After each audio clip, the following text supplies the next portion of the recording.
Okay, good evening, everyone. My name is Ruth George. I am Chairman of the Board of Selectmen for the town of Rockport. It is Tuesday, March 16th at about 6:06 p.m. This is a remote meeting via Zoom, and it is being recorded. Tonight, we do not have Selectman Campbell with us, but we do have Selectman Wilkinson, Selectman Murphy, Selectman Brackett, and myself. We have Town Administrator Vieira and Town Council Michelle Randazzo, and also Monty is our host tonight. Thank you, everyone. I'd like to call the meeting to order. Number B is public comment. So Monty, could you open up and see if anyone wants to do anything on public comment? You have Toby Arsenio. Okay. Toby, you've been unmuted. Toby Yep. Arsenian, not Arsenio. You know, Sorry, my bad. I should know better. right, you should. It's okay. I saw. Irish names throw them off. Okay. I saw on the list of capital expenses that you're billing the aerial survey for the GPS in 3 directions equally to the water fund, the sewer fund, and the general fund. And that is not fair or proper, because aerial surveys are not going to take pictures of the sewers, which obviously are underground. There are indeed the manholes and the sewer treatment plant, and those would have been properly located on the previous aerial survey. I've no doubt they have plans of them apart from aerial surveys, and certainly they don't slither over 6 feet in one direction or 4 feet in another between the last survey and this one. So that's just an excuse to get something off of the tax rate and onto the sewer enterprise fund, where it's billed to those who pay the sewer bills. And that's not a proper way of addressing the expenses. I hope that when you come to the action item that you'll correct that. There's also a large sum for the Long Beach project, including permitting, but the permitting only makes sense if the town has resolved to go forward with the project that the permits would stand for. I'm told that's 300 feet of the seawall toward the Gloucester end. And if you're asking the town meeting to fund that, it needs to be made clear that we're already embarking on the project, because you would not be spending the money on the permitting unless we were committed to the project. And I'm not aware that you've offered the public any chance to weigh in on what we might do or not do. And then in the offing, there's the much larger question of what will happen in 2023 when the leases are up, at which point we might no longer be owners of it and might possibly, with any luck, be rid of the seawall. Thank you. Thank you, Toby. Anyone else? Monty? Peter Weber. Yep. Peter, you've been unmuted. Thank you very much. I know you have a full agenda, but I appreciate the opportunity to give you I'd like to share with you what we're hoping to do in lieu of our traditional Easter egg hunt, community Easter egg hunt for those young children of Rockport this year. We've been working to put together a drive-through alternative version where it would happen at the school on Saturday, April 3rd. And we would spread it out between the hours of noon and 2. We've got great support from the Institution for Savings, their King Street office, and the folks who work there to raise the funds to buy the candy. It would be pre-packaged and bagged and handed out to the children as they drive through, kind of in the same area where you've done the testing, drive-through testing a number of times. So I am on the agenda for the Board of Health to run this by them on Thursday night, but I wanted to share this with you as well. We had to cancel it last year for the first time in 30 years. If you know the tradition, it's usually held at, or historically was held at Millbrook Meadow, then we moved up to the school. And it usually takes 10 minutes of children running around the field to pick up as much candy as they can. So we couldn't do that clearly, and we can't do that this year, but we hope we can do this alternative. Again, we've got good support from the school. We would spread the word through the school. It's for preschoolers, kindergartners, and first graders. And we envision their parents driving them through to pick up their candy and have a chance for a couple of big prizes. So Great. thank That you for sounds giving me a chance to wonderful. share that. I'm sorry. Thank Ruth. you. That sounds great. Thank you.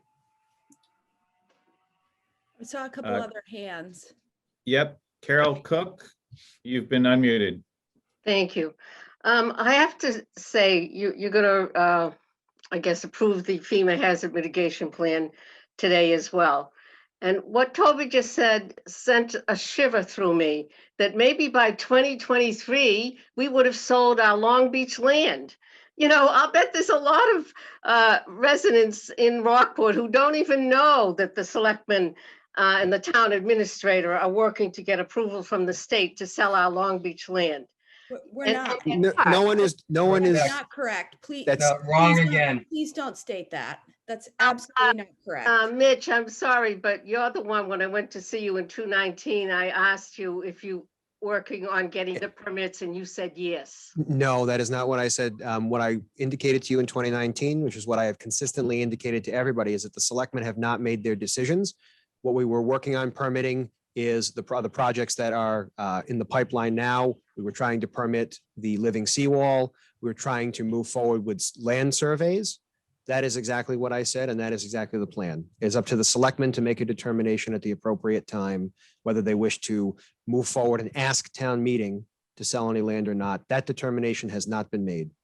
And- Well, I and wonder that's where never- Toby got that idea that by 223, we might have, he won't have to worry about the seawall. You know, Toby doesn't realize that we will have to worry about the seawall. Even if you try to sell some of the land, the Rockport taxpayers will always have to pay for the seawall. Anyway, I have a warrant article for the town meeting that I hope is going to help explain to the public what is happening at Long Beach. I just had to mention that because of what Toby said. Thank you. Okay, thank you, Carol. Anyone else for public comment? And Harry. Oop, Harry can we get to Corslin? it? Yes, Good evening, Harry Corslin at 2 Green Street. My question is about process. You know, every year, as we will tonight, we'll hear, as we will tonight, 3 applications for an entertainment license. So I just think that the interests of the community and the time of the select board is better served not having to hear these things on an annual basis. I'd be curious to know what other communities do, how they address these matters. What is best practice? Thank you. Thank you, Harry. and then one other. Zen, Is Zena You've been- Seppala? Zena. Zenas. Yes, Z Sepple, 92 Granite Street. Just quickly, did I hear Mitch Vieira characterize the seawall as a living entity? Did I hear that right? No, No, I was referencing very specifically the standalone living seawall project that was slated to be at the end of the road. That's separate from the actual seawall itself. That has not moved forward with the permitting process, but that is a separate standalone project from the seawall itself. It's basically a multiple plants and rock structures. But again, that did not move through the MIPA process. Is that what you mean then, Mitch, that the living description refers to the stones and like vegetation or whatever that would be incorporated in the thing? Correct. It would be the primary strength of the living seawall project was actual plants holding that area together. All right, okay, thank you. anyone Then- else? Yeah, Eric. You've been Hi, sorry, unmuted. it's Crystal here. Crystal Leveal, 64 Bearskin Neck. I just wanted to clarify process. Am I supposed to state now if I want to talk later, or will we be able to talk during some of the different Okay. hearings? The license, entertainment license hearing. You'll be able to talk in the license hearings. Thank you, that's all. I just wanted to clarify. It'll be during the public hearing. Yeah, but Perfect.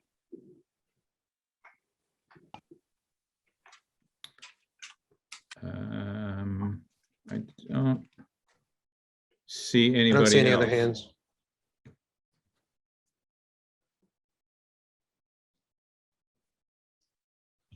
Yeah, there's no one else. okay, no one else. Okay, well, thank you everyone for your comments and questions. Next is C, open meeting law complaint dated March 5th, 2021 from Liam O'Connell. We're going to acknowledge the receipt, discuss complaint and any actions to be taken thereon.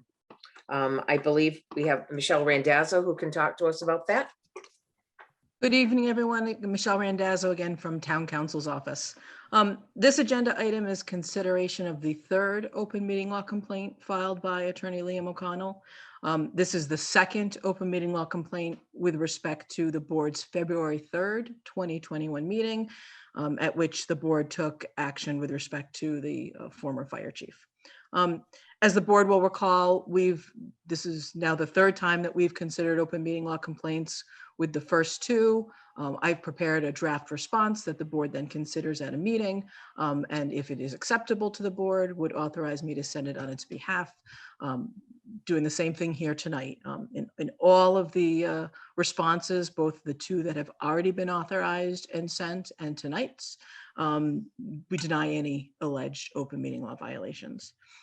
Just very briefly, this complaint appears to assert that, there must have been some improper outside deliberations prior to the board's February 3rd meeting, although there's no factual support for that allegation. It's based solely on speculation that the mere fact that the board members ultimately agreed on a course of action at the end of the meeting, that they had prepared in advance some statements, some of which were shared at that meeting, and that the content of these statements shared similarities with each other and with town council's presentation, that somehow that's indicative of an impermissible outside deliberation.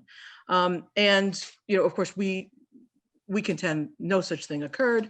There's nothing violating the open meeting law that board members can't be prepared for a possible course of action at a meeting. As we've indicated in the draft response, Attorney General has stated over and over again that the mere fact that board members agree at the end of a meeting is not a signal of some sort of outside communications at which they've agreed upon a predetermined course of action. Both the board and Attorney O'Connell had, well in advance of the meeting, a multi-page document that summarized the issues and allegations with respect to the former fire chief, had the documents that supported those assertions in advance of the meeting. And there's nothing wrong, again, if the board members prepare in advance for that meeting for a topic that will come before it based upon the information that it had properly in advance of the meeting.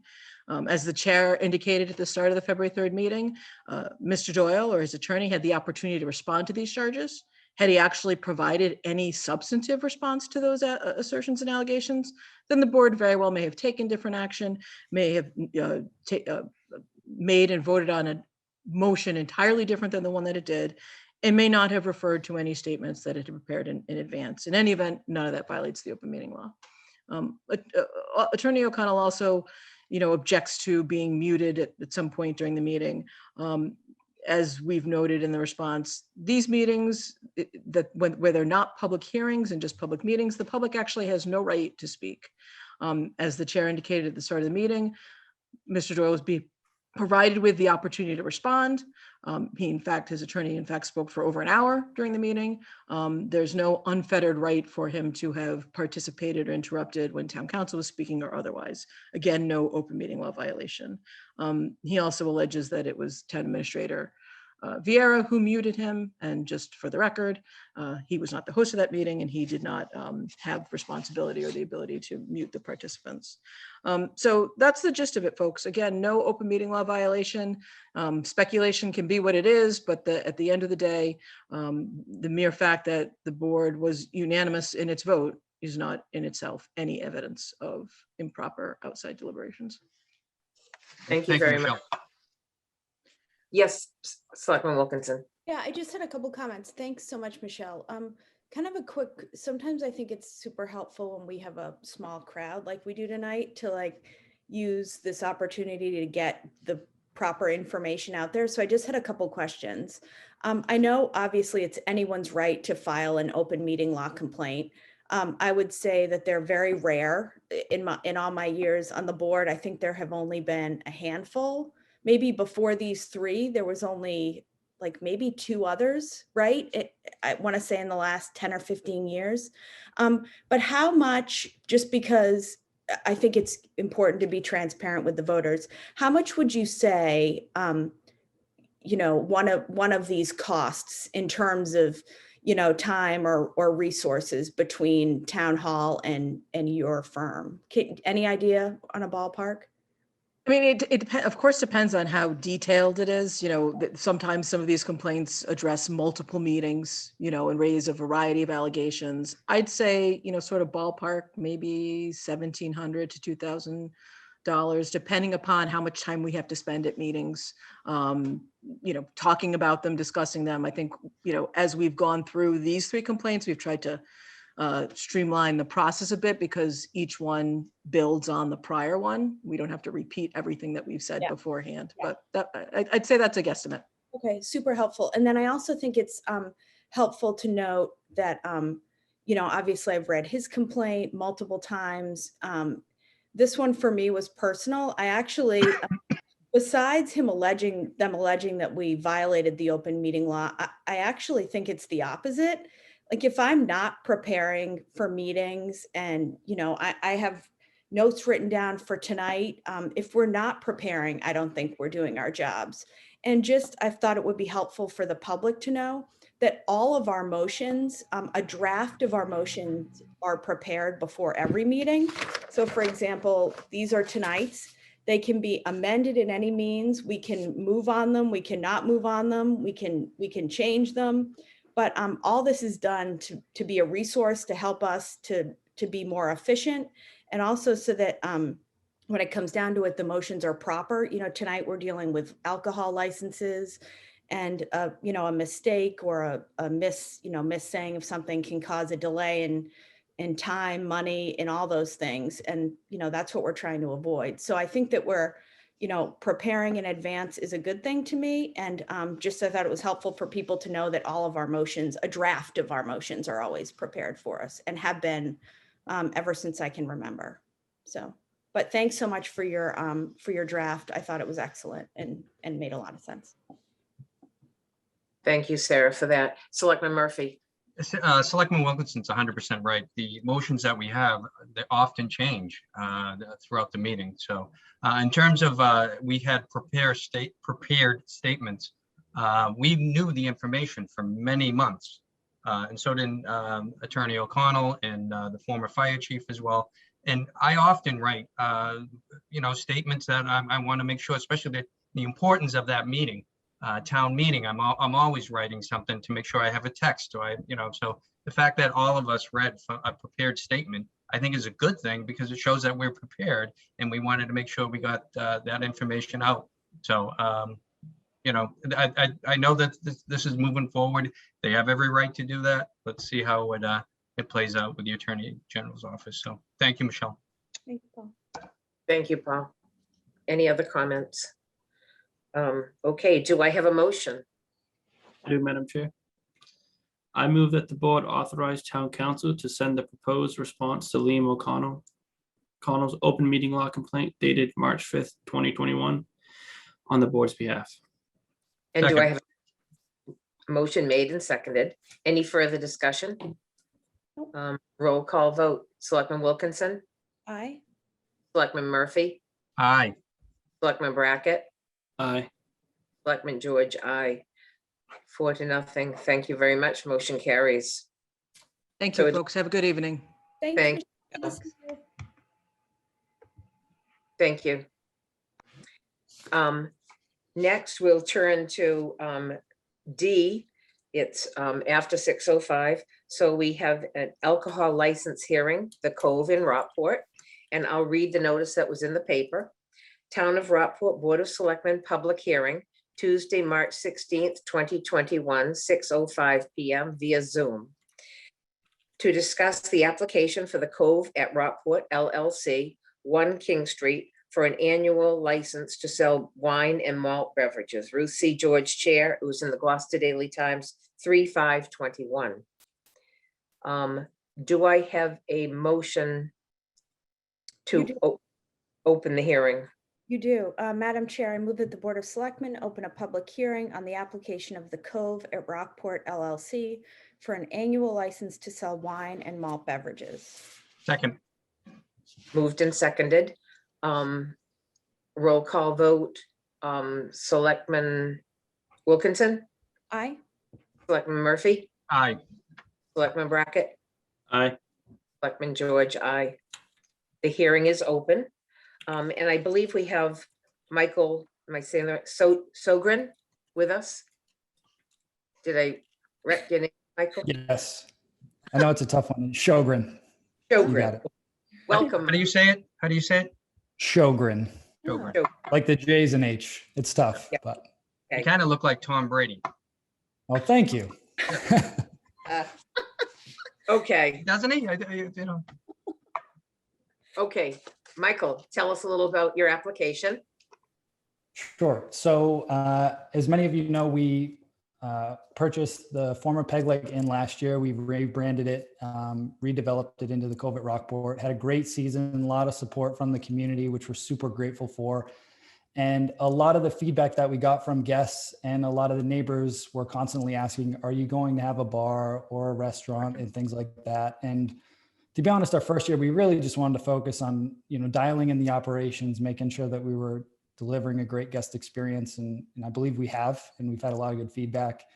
And now in the off season, we really wanted to focus on, okay, what could we do to continue to deliver a good experience? And what we're hoping to do with the board's approval is to offer, like you said, a beer and wine service in the afternoon, ideally from 2 to 7 p.m.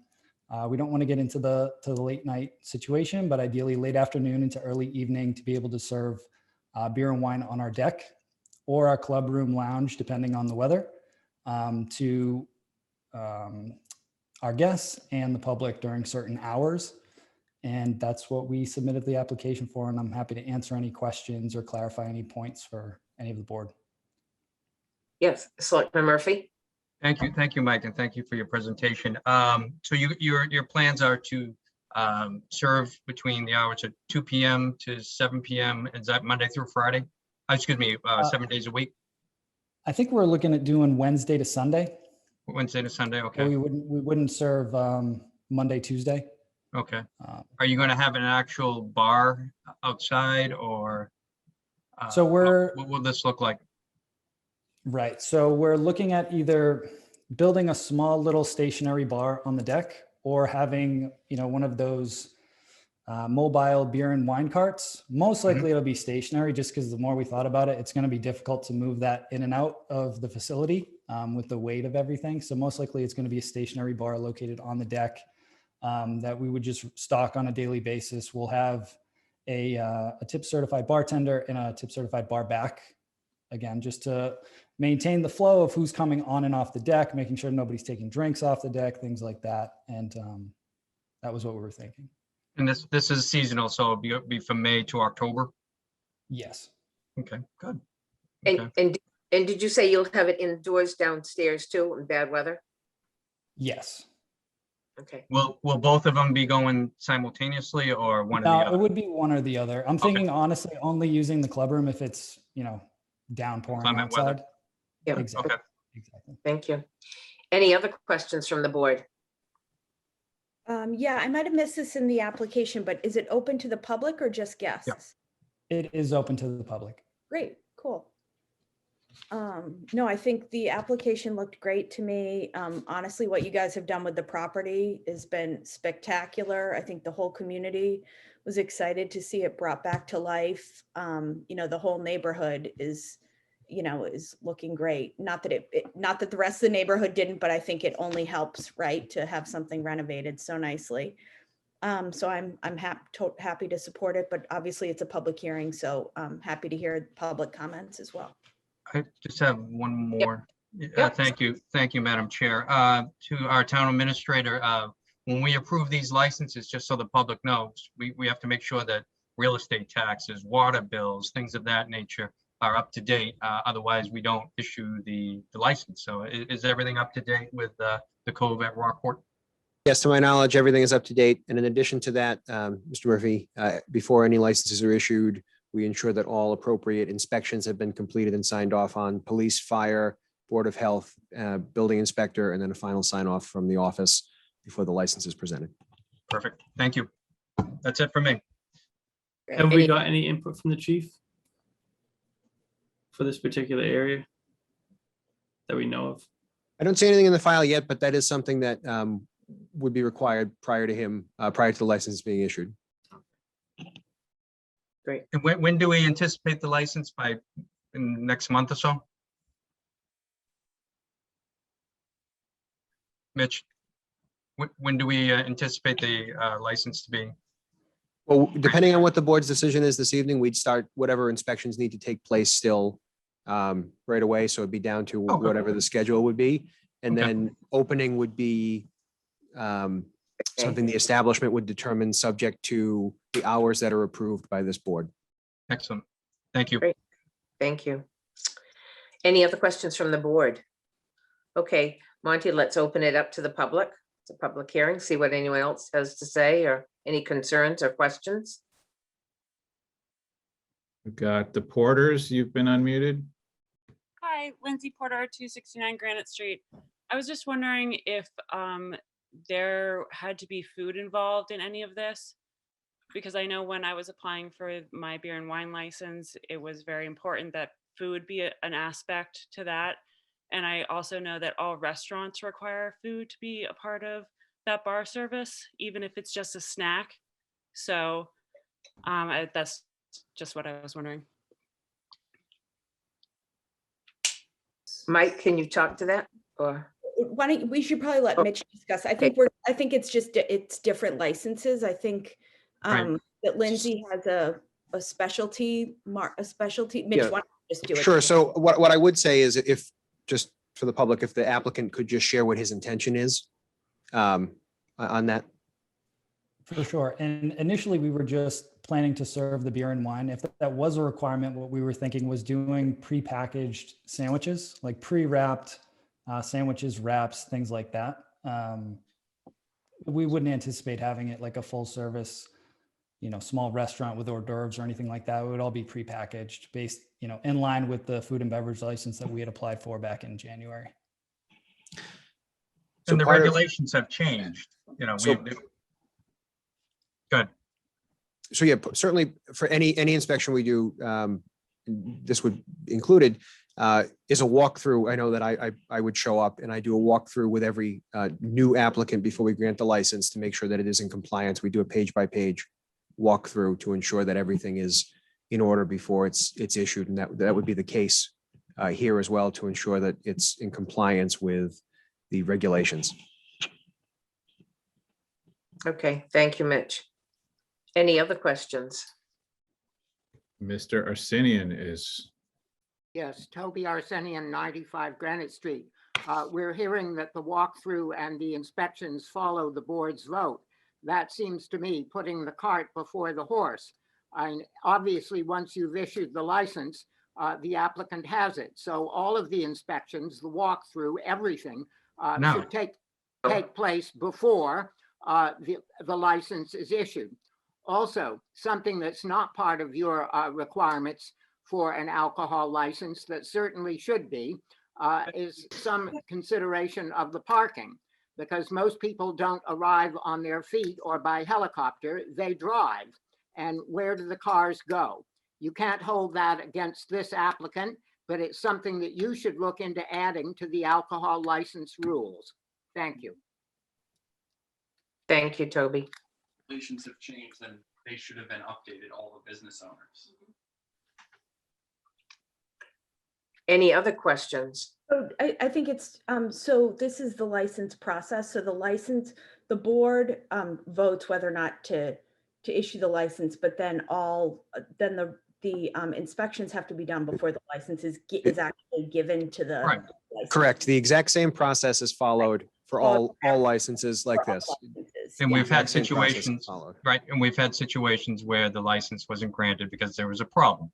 Yes. Yeah. So the board approves it before it's officially issued. There's an ABCC process and there are inspections, there are requirements. If we find that the applicant in any case is not able to meet the requirements that are put forth in the regulations, we bring that back to the board and say there's an issue. It can't be granted. Yep. You'd have to take an appropriate action at that time. I've not seen that be the case. Yep, and we've adjusted the alcohol, the town alcohol regulations several times over the years. And those have included changing the licenses, for example, the town adding the specialty market license, changing the food requirements, and all those have been done at public meetings. And I'm have an alternate screen here where I'm just getting our regulations up, but those have all been done in public as well. And I think we've altered the alcohol regulations possibly 10 times in the last 12, 13 years, at least. Yeah. And to Toby's concern about parking, I mean, initially this was mostly for the people who were staying there, who already have parked their car and are coming in or going down in there and going back to their room or going downtown. And you do have parking, correct? You do have a parking We have area. a 40-space parking lot as well. Yes. I think that's important to bring up also. Any other questions or comments from the public, Monty? At this point, I'm looking, I don't see any physical hands or hands raised. Okay. Thank you, everyone. Good questions, good thoughts. Do I have a motion to close the hearing? Yes, Madam Chair, I move that the Board of Selectmen close the public hearing. Okay, do I have a second? Second. Let me do a roll call vote. Selectman Wilkinson, Aye. Selectman Murphy, Aye. Selectman Brackett, Aye. Selectman George, aye. The hearing is closed.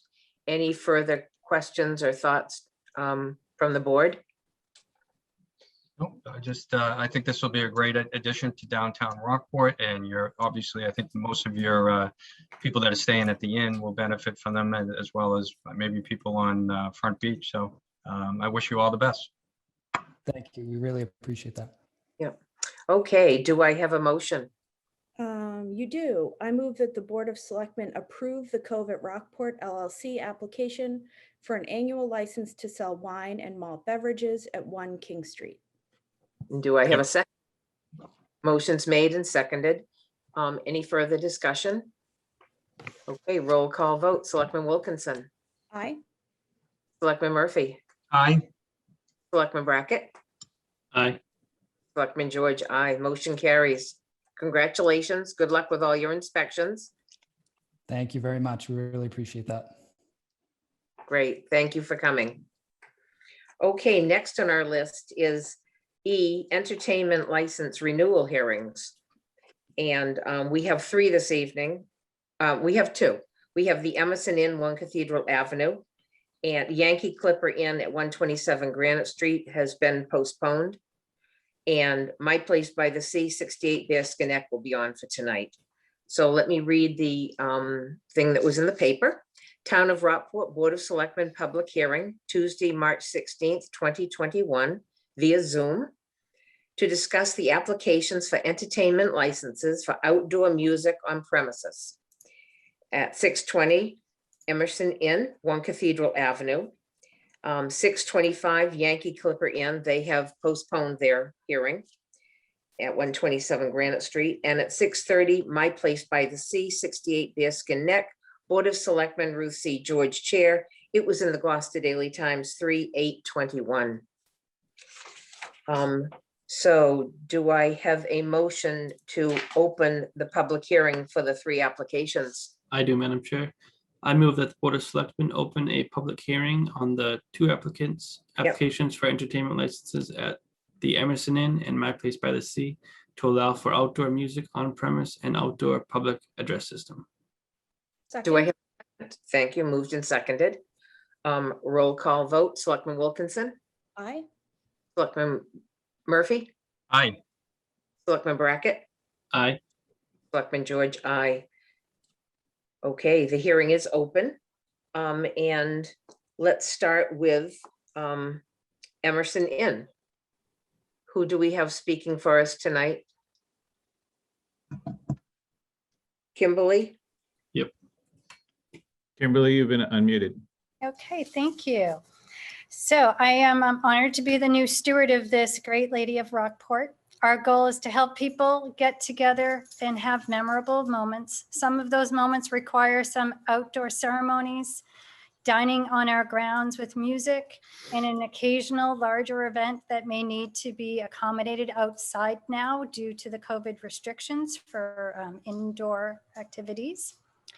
Recently, we had a local DJ come by and test out some really interesting soundproof or sound canceling speakers, which were so incredible. We had the music up as high as anybody could possibly bear it nearby. And it was completely audible just outside the room, just one room away, and even upstairs in a bedroom. It truly was incredible technology that I will be in total support of should we have any kind of amplification within our area. We look to be the most hospitable and respectful neighbor in our area.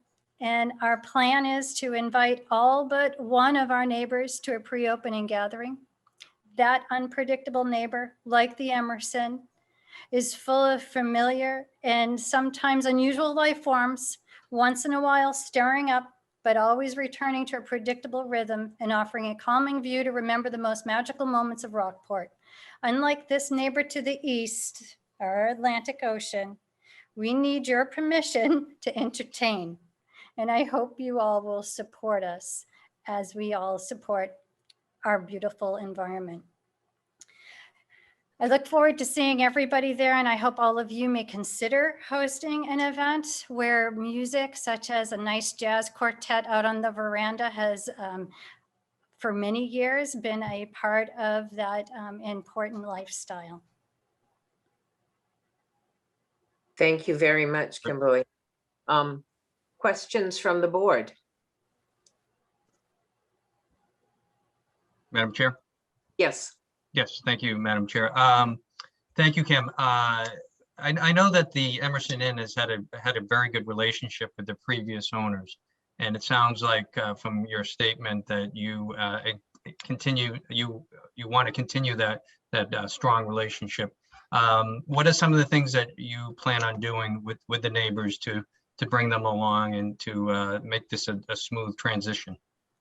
Well, first, before our opening, our goal is to have everybody gathering when it's a little bit warmer to be gathering outside and safely, obviously, so that we can be good neighbors, talk to each other, enjoy, a few moments together. I've been blessed with quite a few of the neighbors have already come and talked to me about their moments throughout the years with the Emerson. Most of them have been very, very positives.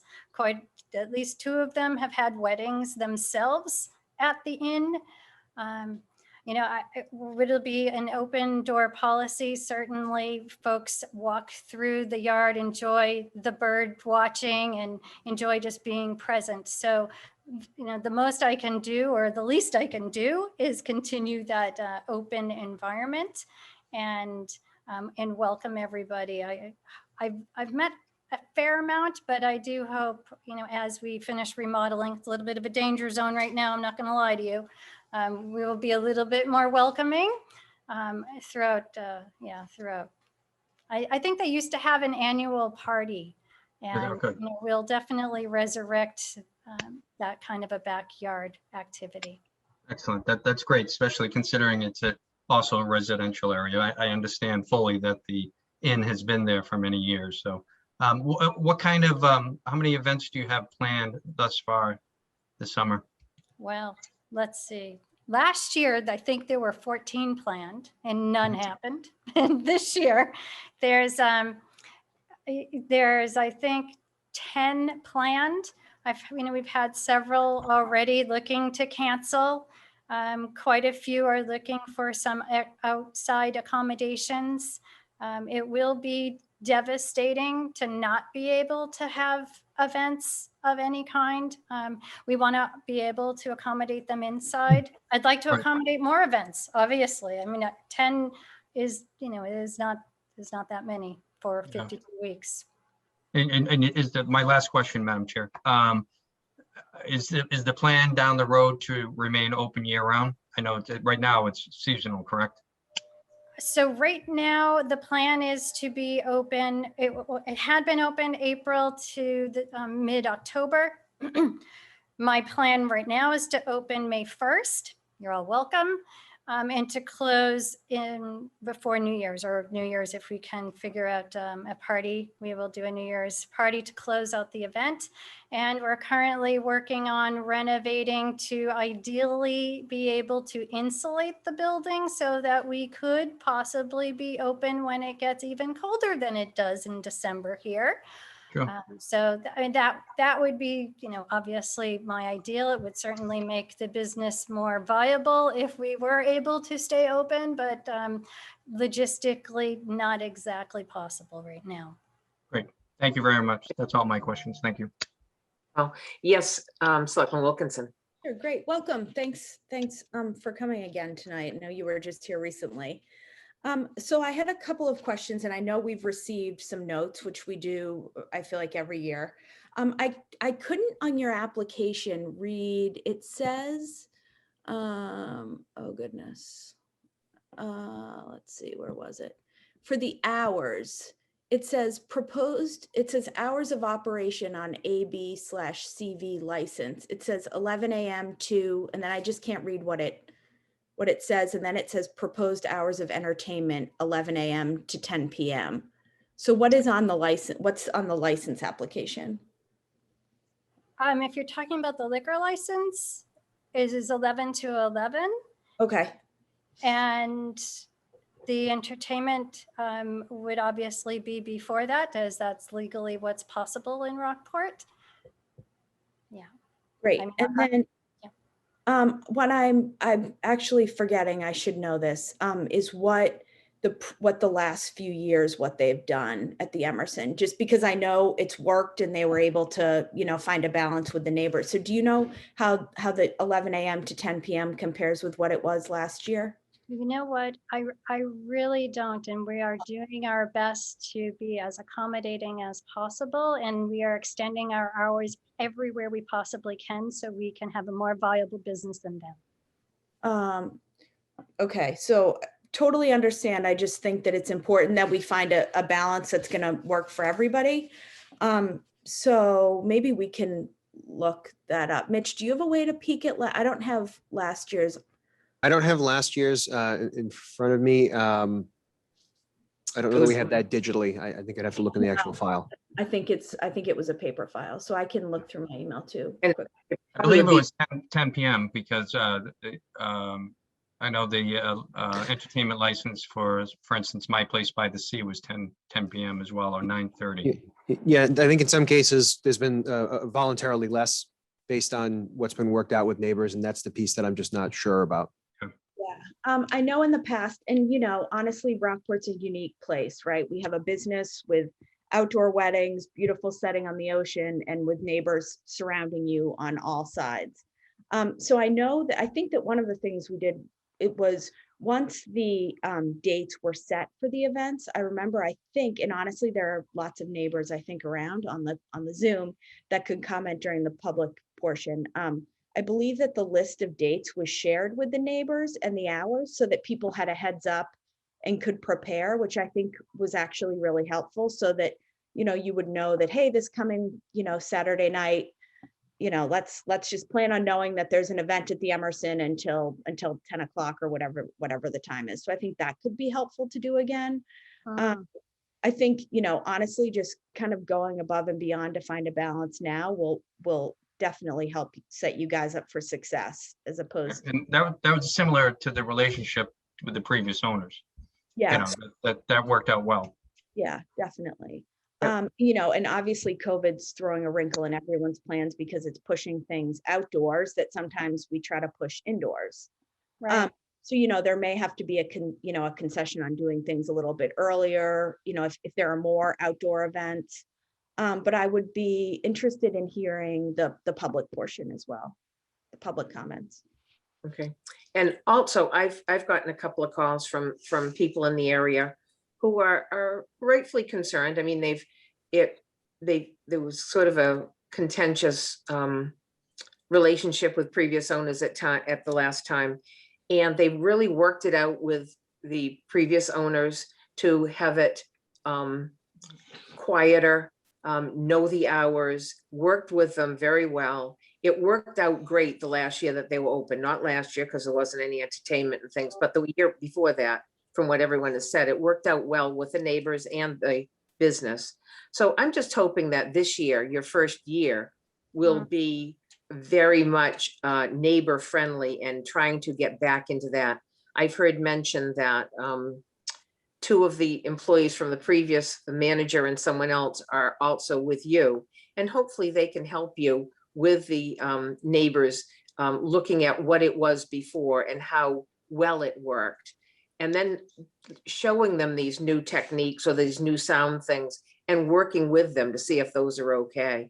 I mean, I know years ago I lived over by Granite Pier, and I mean, I could hear the sound carries over the water and it echoes and bounces back a lot. So those are things that people around here are very cognizant of, and they watch for that. And that's something that sort of new people to the area don't understand how it affects neighbors. So just be cognizant of that and work with the neighbors as much as you can, because they want you to succeed. They want that place to have a viable business.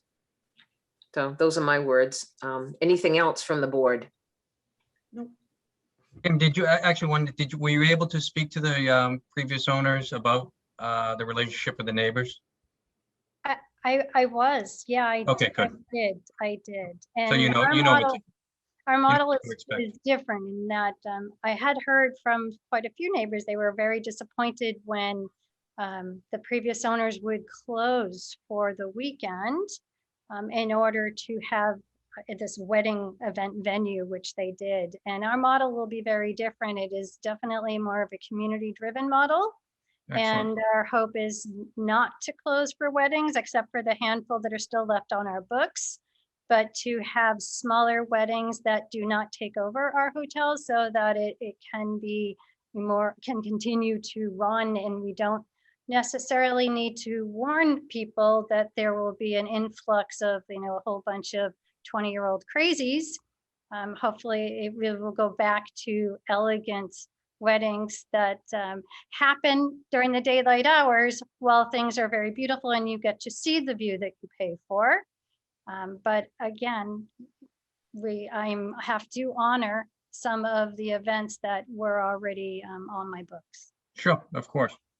That Thank you. sounds great, and that's so smart. I'm going to report later on some action by the town, by our reopening committee. And one of the things we're really trying to do is encourage restaurants to open. I think that, locals, whether, they have outdoor seating are restricted, and only have indoor seating, but as regulations decrease, I think people, want to support local businesses, and that, very much includes new businesses. So I think the plan to stay open while you're hosting events is an excellent one. Thank you very much. Any other comments from the board? Nope, I'm good. Seeing none, let's open up to see what the residents and everyone else has to say. Monty, do you have anyone who'd like to speak? Yes.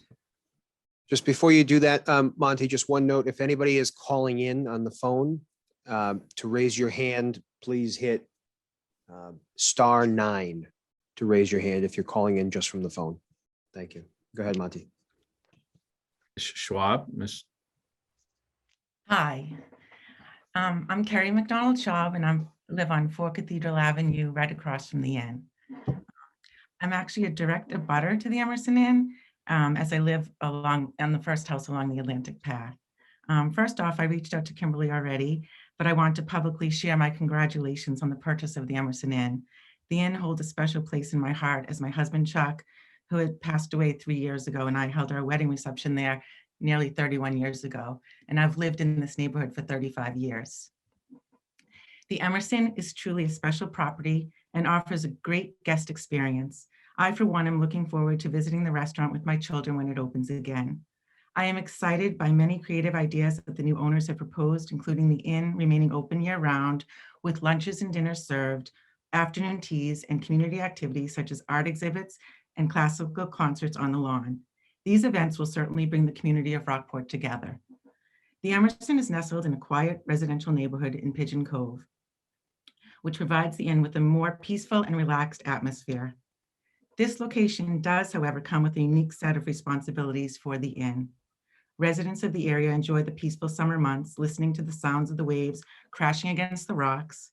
And we share this paradise with visitors from all over who visit the famed Atlantic Path to experience its glorious vistas and access to the water for fishing, diving, swimming, and bird watching. And I greet them as they walk right in front of my house every day.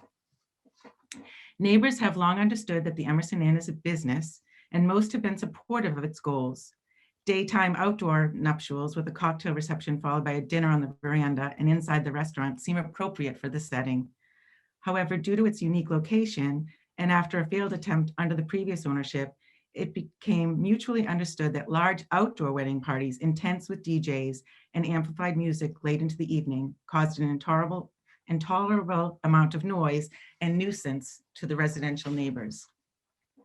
When issuing permits for the inn, I would ask that the board carefully consider the implications that certain aspects of the permits will have on the neighborhood. And I know that the information is that they were allowed to have amplified music during the coming and going of the wedding ceremonies that happen on the property. And they could have music inside until 9 o'clock. But that was the agreed upon time. So I just know that because I live here and have that information. So that's what it was last year. So Kim had mentioned, honoring past, I guess, what they call it? I'm blanking on the, weddings that you have to honor. And I absolutely understand that, and absolutely understand during the time of COVID that things have to be outside. And so I'm very flexible on all of that, but would really appreciate what we've done before in the past when there were tents. People had to get a permit for the outdoor, that it wasn't just, you could have any ceremony outdoors as large as you want it to be with amplified music. That's how that inn has always done it. So I want to maintain an open relationship with Kimberly because she's lovely, and I really do love the inn and feel like it's part of my home as well. But just so that we can be mindful of that, the outside is smaller and just really difficult if you live, a stone's throw away from the inn. So whatever I can do to support it, but I just want to be mindful that we need to do the right thing by the neighbors too. Thank you, Carrie. Thank you. Any other comments?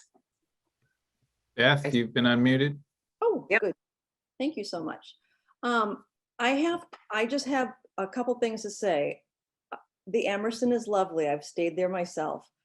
It has been there longer than any of us have been alive.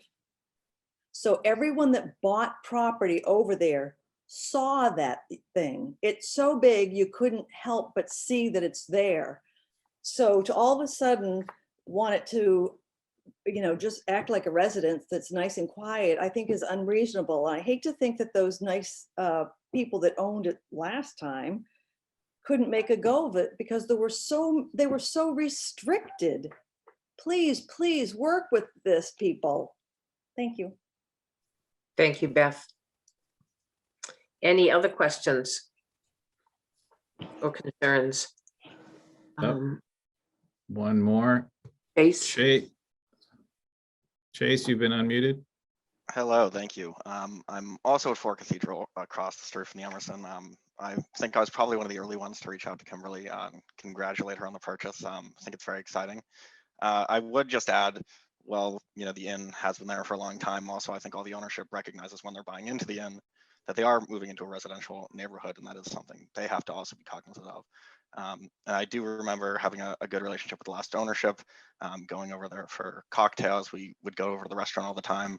And I think it wasn't necessarily just that they couldn't have big weddings and that's why the business didn't work out. It was my understanding that there were other business issues as well, having to do with their management structure, which is why the property had to be sold. So I wouldn't necessarily pin it solely on the weddings, but I think it just is important that we remember it's a sort of a symbiotic relationship between the abutters of the inn and the inn itself. You know, everyone over here is very cognizant if there's a wedding going on, we're not going out and mowing our lawns and, you know, creating a ruckus because we want to be respectful. So I think it goes both ways, but we are excited and just want to make sure everyone's, you know, cognizant about respecting the neighbors as well. Thank you very much, Chase. Any Fair other enough. or questions? I do not see any other people with their hands raised. Okay. So do I have a motion to close the public hearing? Madam Chair, do we have to do my place? Yes, yeah, if we could collect my place comments now as well before you close. They're listed as one. Oh, okay. Let's go, let's open for, let's talk about my place next and comments. Any comments from the board? Any other? Well, wait, so my place they haven't just, They have to present now. It's- yeah, Yes. Yeah. they have to present first. Yeah. Okay. So do we have Kathy and Barbara with us? Hi. No. Am I I not? raised the hand. Hold Oh. on. Oh, No, it there you says go. I'm unmuted. Hi, Marie Belleville, My Place by the Sea, 68 Bearskin Neck. Hi. Is she Are you speaking for Kathy and Barbara? Yes, I'm the manager here at My Place by the Sea. We're looking to renew the entertainment license. Okay, do you want to tell us a little bit about it? What you're asking for? So this will be our 6th year going into our Wednesday night event we refer to as Hump Day. It is only weather permitting. It ends up being, you know, only a couple of handfuls of days out of the whole year. In 2019, we got rained out more often than we were able to indulge in Hump Day. I think we only had about 4 Hump Day events that year. And as you know, 2020 was non-existent with COVID, you know, putting a damper on everything, forcing places to shut down for a couple of months, and us not being able to host the event. And can you tell us a little bit about the levels and what's going to be, what kind of music and where it's going to be, inside, outside? The same as it's been, you know, in years past, and for the past, you know, as I said, it will be 6 years now. So it's a variety of music. It will be outdoors. We will, of course, be in compliance with the state guidelines as we move forward through, you know, the pandemic. But it's a community event. I can't tell you how many people have been asking me about it, wondering when we can bring Hump Day back. You know, people really look forward to it. It's a community thing, and everybody benefits from it. You know, people, they come out, they have a good time, they do some shopping ahead of time at the local businesses. You know, people that are staying at the inns nearby are always looking for something to do. So come, they have a great meal, have a great time listening to music, dancing. We'd be looking for it to be from the same time as we have in the past years, from 5 to 10 p.m. On Wednesday evenings, again, weather permitting. Was it? I think that was 9:30 p.m. Was it 10 p.m. last year? I didn't think it was 10 p.m. I believe it was 9:30. So it was 10 p.m. prior to that. 2019. In 2019. Right, but what was? Do you know what was approved for last year? We never had the meeting. Yeah, there was no meeting last year. the restaurants were forced to close March 16th. So there was nothing planned for last year. Can we just double check? I think it was 9:30, but you know, anyway, let's continue. Yep. Okay, any questions from the board? I do. Yes, Selectman Murphy. Thank you for coming in front of the board, by the way. Anything different that you're planning on doing from 2019 to this year? Is any change? No change that I could speak of at this time. Again, we would have to, you know, keep listening to the governor's guidelines as we move forward and be compliant with that in terms of safety. But other than that, no change. I'm just curious, is Barbara and Kathy going to be on this call as well as the owners? Or is it just you? It's just me. Okay.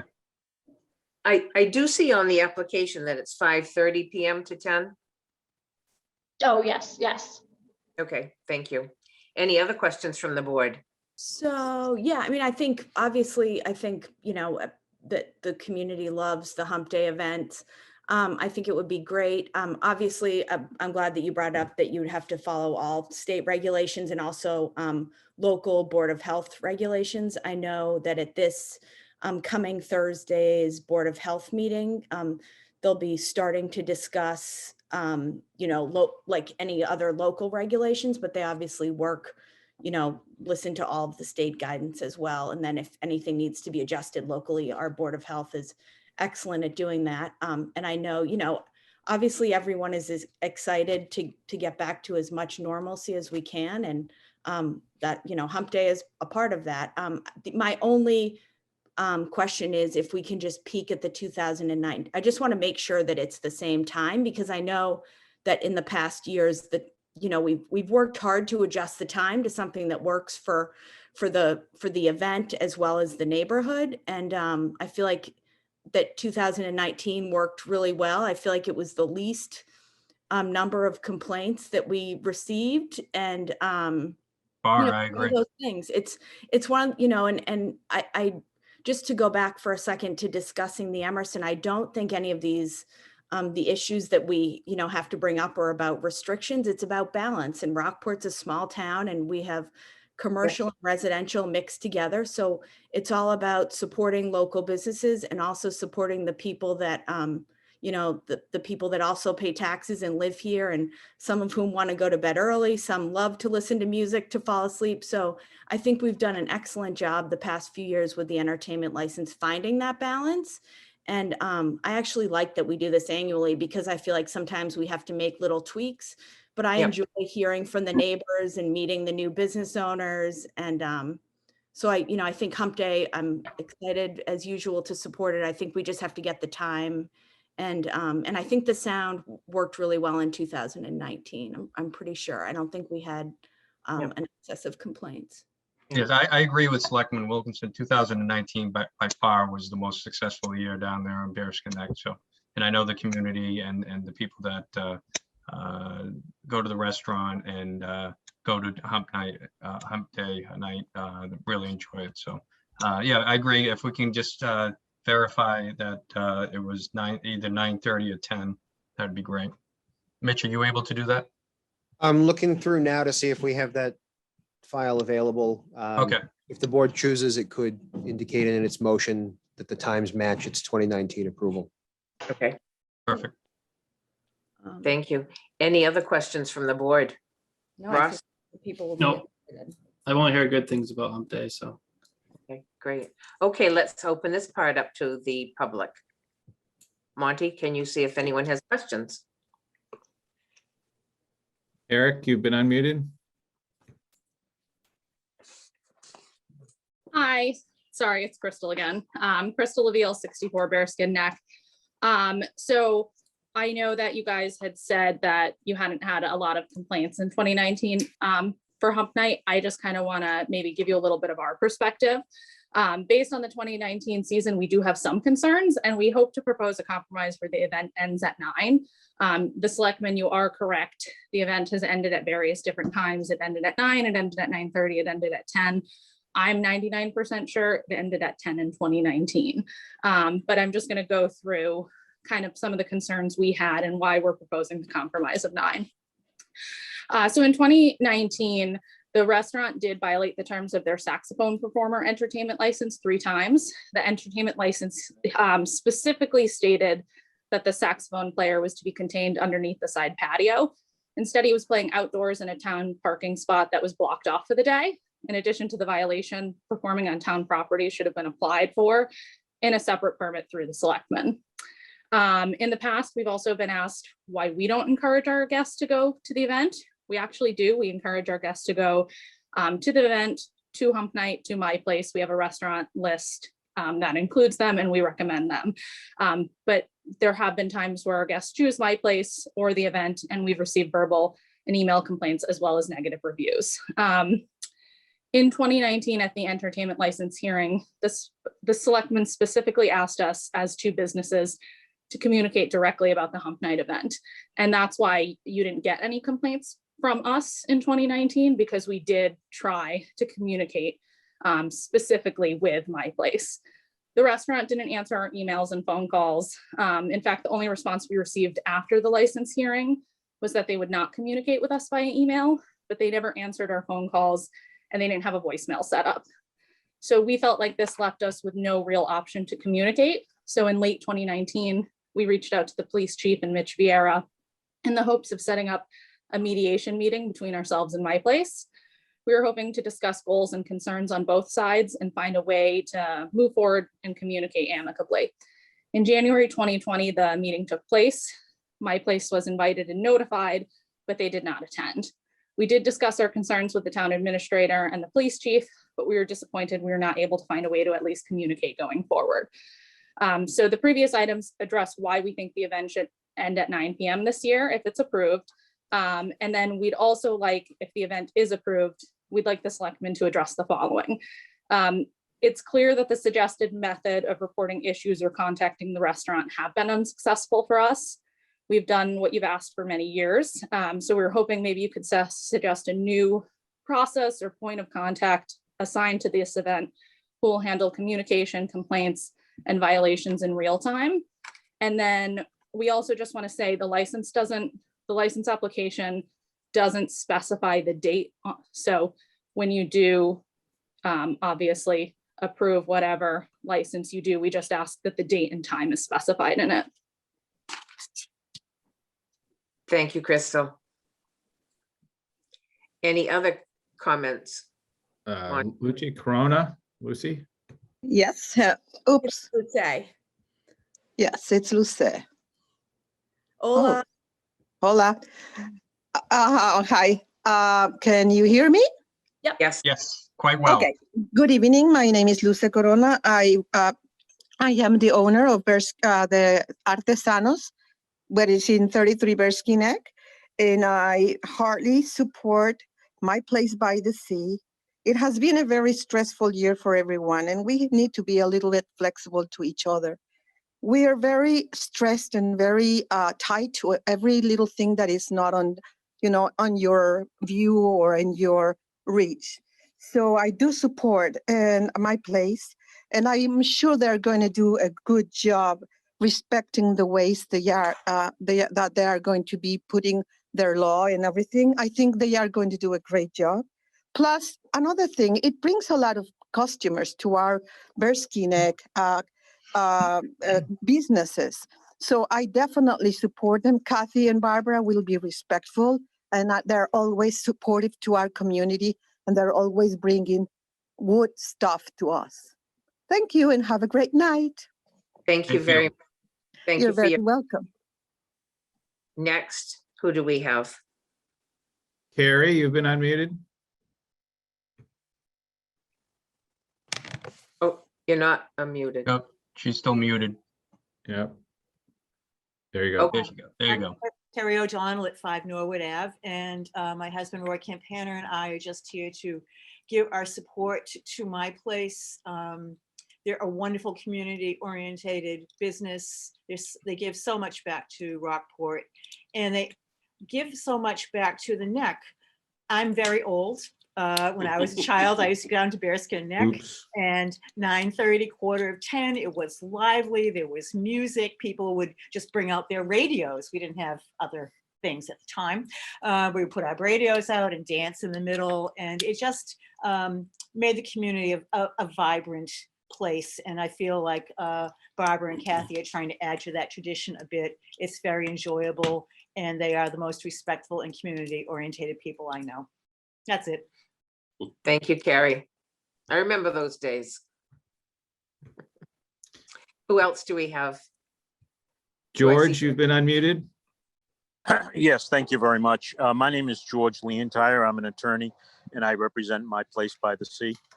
I'd like to say, first of all, with respect to the one individual who said that they had not had any communications, I'll be happy to give you my telephone number. And if you have a problem, you call me and you'll get a call back within the same day or the latest the next day, if there's a concern that I can then bring to Kathy and Barbara.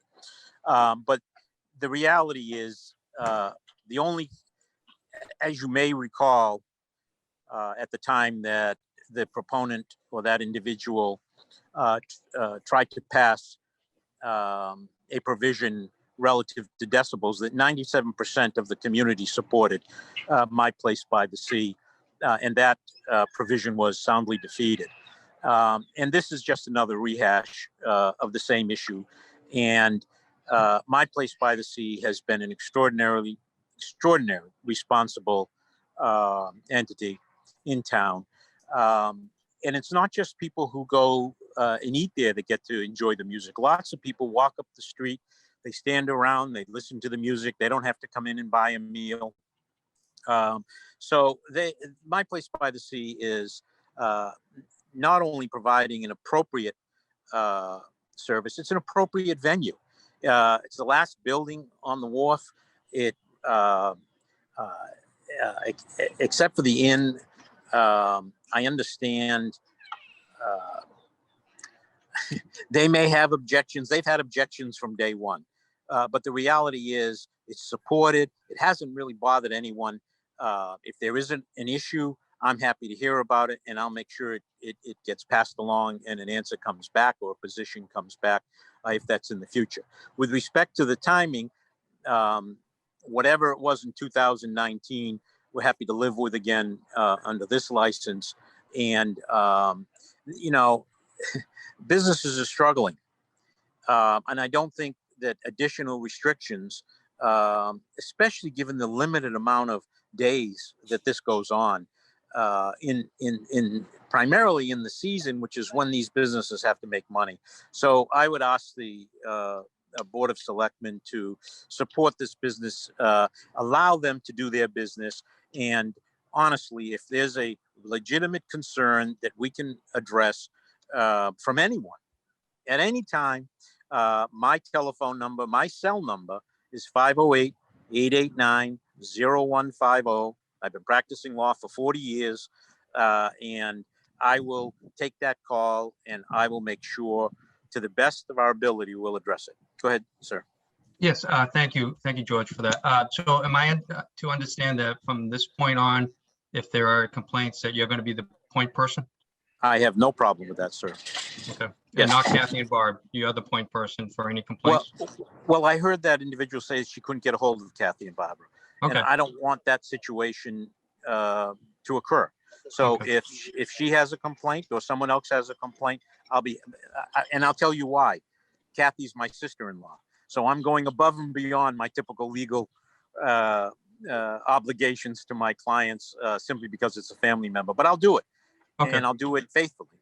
Okay. I just wanted to be clear if there's complaints, because there does come complaints because, you know, from neighbors and people, they should go through you then.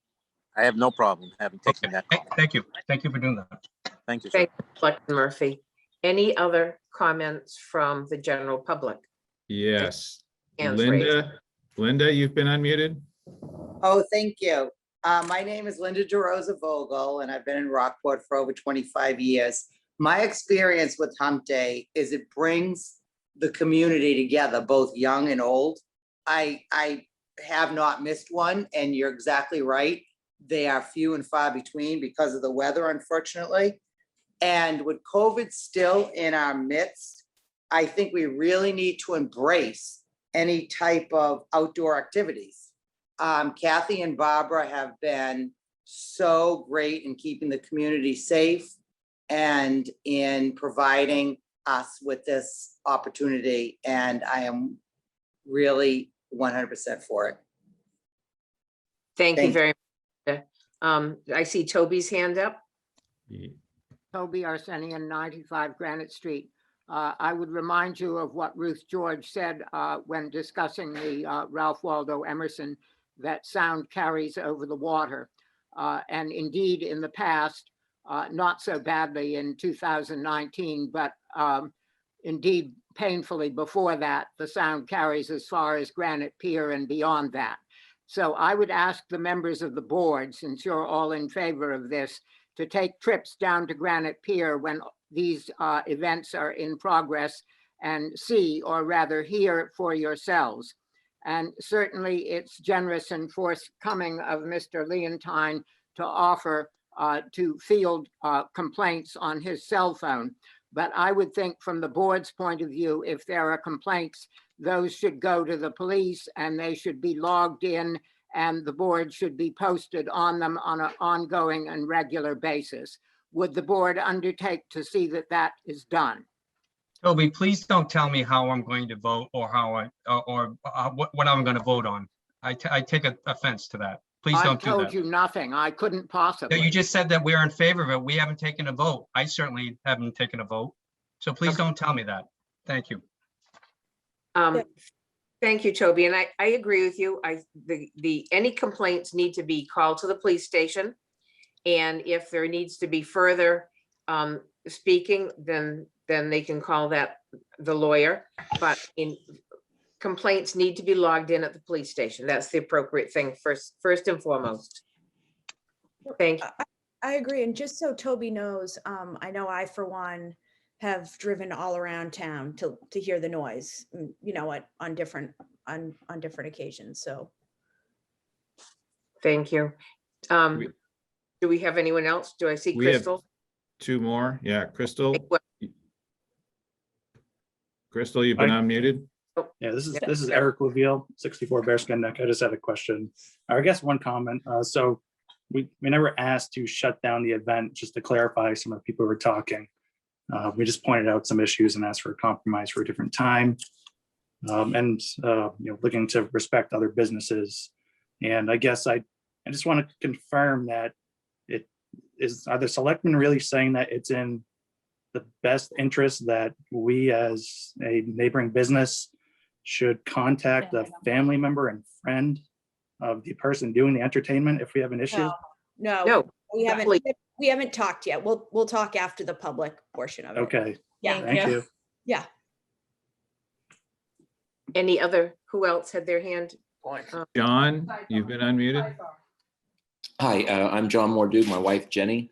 We live directly across from Old Granite Pier, and I think Toby said that he could hear it all the way across the water.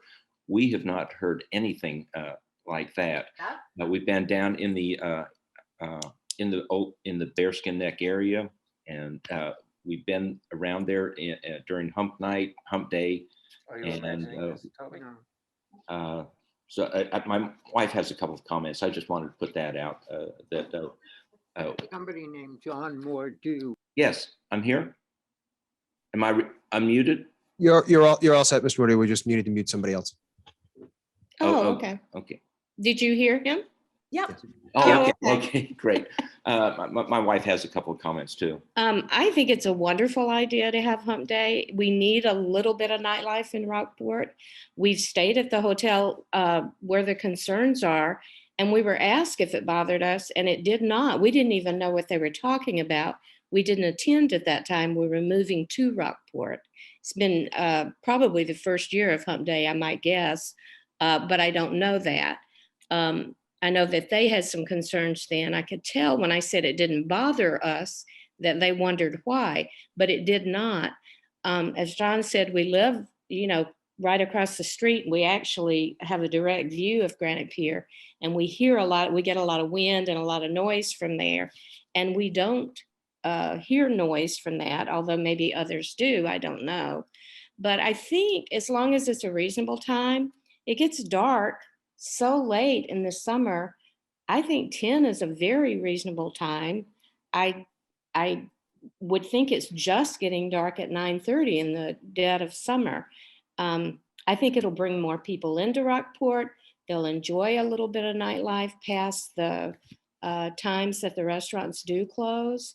And I know that Kathy and Barbara have been very respectful about trying to make sure the noise is controlled. I've never seen that there was a problem. So I'm very much in favor of it. And personally, we're in favor of the 10 o'clock. Okay, thank you very much. Mhm. Any other comments from the public? I do not see any other hands raised. Okay. At this time, do I have a motion to close the public hearing? I do, Madam Chair. I move that the Board of Selectmen close the public hearing. And do I have a moved and seconded? Roll call vote, Selectman Wilkinson, Aye. Selectman Murphy, Aye. Selectman Brackett, Aye. Selectman George, aye. Okay, so we've heard what the people, the woman representing my place has said, and we've heard the comments of the citizens down there and around town. So what are some of your comments? Some deliberation. Well, I think Eric brought up a point about the attorney. I think that it might be because the relationship between the inn and my place by the sea has been not the best. I mean, I think both parties would agree. So if you had a third person who's an attorney, I think that might help the situation. So that was my only. I think that's a good idea. Okay, Selectman. Oh, I'm sorry. I mean, I just try to keep things happy between the two businesses, and obviously Hump Night is a nice event that people both individually from out of town and townspeople like and enjoy on a summer, and it only goes during the summer. It's not obviously in the fall and so forth. So I just think we got to work together, and I mean, this has been a rocky relationship from day one. But let's try to see if we can work this out together. So I think the fact that George is willing to help is a positive sign. Thank you, Selectman Murphy. Selectman Wilkinson. So I guess I look at it a little bit differently. I think that I feel like I'm getting old because I'm getting all my years like blended together. But I think that a few years ago, it may have been 2018, that we were all in town hall, and Kathy and Barbara were there, and Eric and Crystal, and we got a dialogue going about finding some balance and all, trying to support the event, which the Board of Selectmen has never, ever in all the years indicated that we don't want to support the event. So I want to make that really clear. In that doing that, we, they started a dialogue. So kind of an informal agreement was made that they, would have an open line of communication and kind of communicate with each other. And if they had issues, in the moment, they could reach out to the restaurant. But clearly for one reason or another, that didn't work. I don't think, I think that our responsibility is much greater than to put a third party who, while he's a lawyer and is just trying to help. I think it's our responsibility that if anyone has an issue with anyone who we've granted a license to, they have to contact the police, and then the police give the record of any, any issues that have been to the town administrator's office, and then those are relayed to us. Beyond that, if anyone feels like reaching out to, I think it was Mr. Leontire, you know, on their own to communicate, that's perfectly fine and well to do. And it was very nice of him to give his cell phone number out. But I think in terms of an official record and our responsibility, I think that all complaints have to go through the police department. I don't see, you know, just kind of officially we are, you know, and I understand, you know, I think the event is really cool. I love being downtown. Someday when, you know, my kids are older, I hope to go. Maybe dancing on a weeknight is in my future when my, you know, but unfortunately, you know, there are people who have made comments to us and, you know, aren't comfortable making them publicly, that music from, you know, after 9 p.m. on a weeknight is too loud. And I think we have to respect all the positions and try to find a way to support everyone, and I think we've done a good job of doing that. But I think going forward, if anybody has any complaints, they just have to call the police directly. That's kind of the only way to officially log complaints. Okay, Selectman Murphy? Yeah, just to piggyback on what Selectman Wilkinson said, my point was that their attorney could, with the smaller stuff that doesn't get to us. Obviously, the big complaints need to go through the police on a record and then to us, as we are the licensing board for this entertainment license. So I was just trying to, you know, just to mediate between the two, and I thought that was a good thing. To have their attorney. But I agree with Selectman Wilkinson. This has had, you know, it's been a very successful 6 years, not without problems. There's no question about that. But I think we can work them out. And I think I would like to see this entertainment license approved at the exact same hours that it was, whatever it was, 2019 prior to COVID. Because you know, people look forward to it. So I'm in full support of this. Thank you. Selectman Brackett? Along with the police, I would gladly field any complaints from any businesses downtown. Yeah, go ahead. Yeah, I mean, it's just the problem once we do that is that we don't have an official record. I think if people want to come talk to. Well, that's why I said with the police. That's why I said with the police. I think it's just important to tell people You to know. please call the police as well, because, you know, our first thing is like, what do the police have on record? You know, and for honestly, like, and typically like we'll have the police chief, you know, come in and comment and, you know, that's kind of the only way, but you're obviously a great resource downtown for people to come and talk to about it. Can I just say, if you have a comment, any of us selectmen, please raise your hand and I'll call on you. Don't rebut each other, because this is via Zoom and it's a recording, and all the words and stuff are getting all garbled on the tape. So please just raise your hand and I'll call on you. So Ross, did you finish what you were saying? Yeah, they can contact me. And then I just want to say, do we have any records of the jazz permit getting broken, or is that just a complaint that she filed with my place? Do we know? I don't heard anything. I don't know, but I think we'll have to look into that. Yes, Selectman Murphy. Ross, are you talking about the saxophone? Yeah, saxophone. Okay. Okay. I just want to know, just so you know, if we have a record of that, so we do know. But if not, then was that an official complaint? Do we know? That's what I was asking. If we had an official one, or if we're just finding out now. Right. And I do have a question, and that is, was the saxophonist hump day, or was it a special permit that we gave them? Remember, we gave them a few. That was a separate item. Okay, that's what I thought. Thank you. Selectman Wilkinson. Yeah, Ross, I'm glad you brought that up. That was a special permit that we did in addition to hump day. And so we'll just have to note that for if that comes up again. Thank you. Definitely, yeah. And I believe those were like a Sunday brunch type thing that we had granted or something. So that isn't what we're talking about right now. Right now, we're separate talking issues. Yep. Right now, we're talking about Wednesday hump days. Mitch, were you able to find the time on the 2019? I have not yet been able to find it. It's not in our digital files. I stepped out quickly to see if I could check in the paper files, and I've not been able to get my hand on that specific one. Deb will pull that in the morning. Okay. But if the board chooses, it could match 2019s. Okay, thank you very much. Any further discussion with the board? Yes. I would Selectman say I do hope that they can get a dialogue going this year. It is disappointing by what Crystal had to say, so. Yeah, thank you very much. Okay, so seeing no more discussion, we've heard the public. Do I have a motion for, let's do Emerson Inn first? Yes, you do, Madam Chair. I move that the Board of Selectmen approve the Emerson Inn's application for an entertainment license to allow outdoor music on the premises and an outdoor public address system, subject to any requirements by the Board of Health or its inspector. And this is to expire on December 31st, 2021. Second. Okay, motion moved and seconded. Any further comments? Selectman Wilkinson.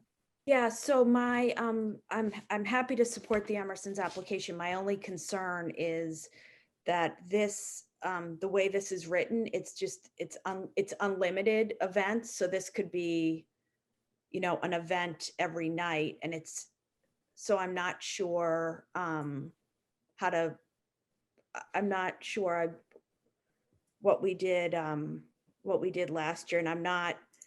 And, you know, just so I do remember us getting the list of events, and I remember we did approve all of them. So it wasn't like we picked the events. It was just that they were for specific dates. It may be that, you know, and I obviously with COVID, I know that there aren't going to be, you know, 75 events this year. I just want to make sure that we're doing our due diligence with the way that the motion is written. So, Mitch, do you have any suggestion on that? So a couple of options. You could certainly put in any type of additional caveats that you think would be appropriate at this time. If you wanted us to sort out some more specifics, you could postpone your decision to the next regular meeting. I think those are probably your two options. If there are specific things that you want us to do, if you want us to try to figure out specific events, dates, things like that, we could reach out and try to come up with something. I can't guarantee there'd be an outcome on that. Yeah. Otherwise, you can put. It certainly is, but it's your prerogative if you'd like us to do that. Otherwise, if there are specific caveats you want to add tonight that you think would be appropriate, we could certainly do that. Okay, thank you, Mitch. Selectman Wilkinson. I mean, yeah, I think that will overcomplicate it, and obviously we're trying to set them up for success. I mean, maybe we could, besides the motion, just ask Ms. Volterro if you know, if they wouldn't mind, you know, just sending a draft list of events to the neighbors, you know, as an FYI, and copying the office on it as well. I mean, it is a license, and if anything happens in the off, you know, and we're not, I mean, licenses can always be revoked if, you know, if for some reason there were, you know, but I mean, I don't know. So, Madam Chair, if I could, the board certainly also has the prerogative if you want to put some kind of notice requirement in, i.e. that the establishment notify the abutters X number of days prior to each event. You could do that if that would be helpful. I'm not sure that there's a great solution for it, but. No. I was just thinking more in terms of like, just keeping the lines of communication open, which clearly they intended to do that. I mean, we could always just, you know, if everyone's comfortable, play it by ear and see how it goes. You know, I mean, I think you said there were only 10 events planned so far, which isn't a lot. I was thinking more of just an informal, you know, hey, here's the list for this season. I don't want to tie you to something where, you know, you don't give something within 72 hours. So maybe we leave it as is. And if we have a problem, then we invite them back and we try to work on something more detailed. Okay. Maybe that's a solution for now. That sounds good. Selectman Murphy.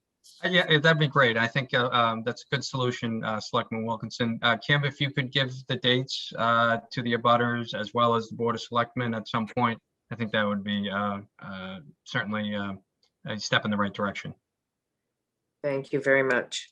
But there's no requirement. It was just more of an FYI. So I think we're not going to add any more detail to the motion. I think.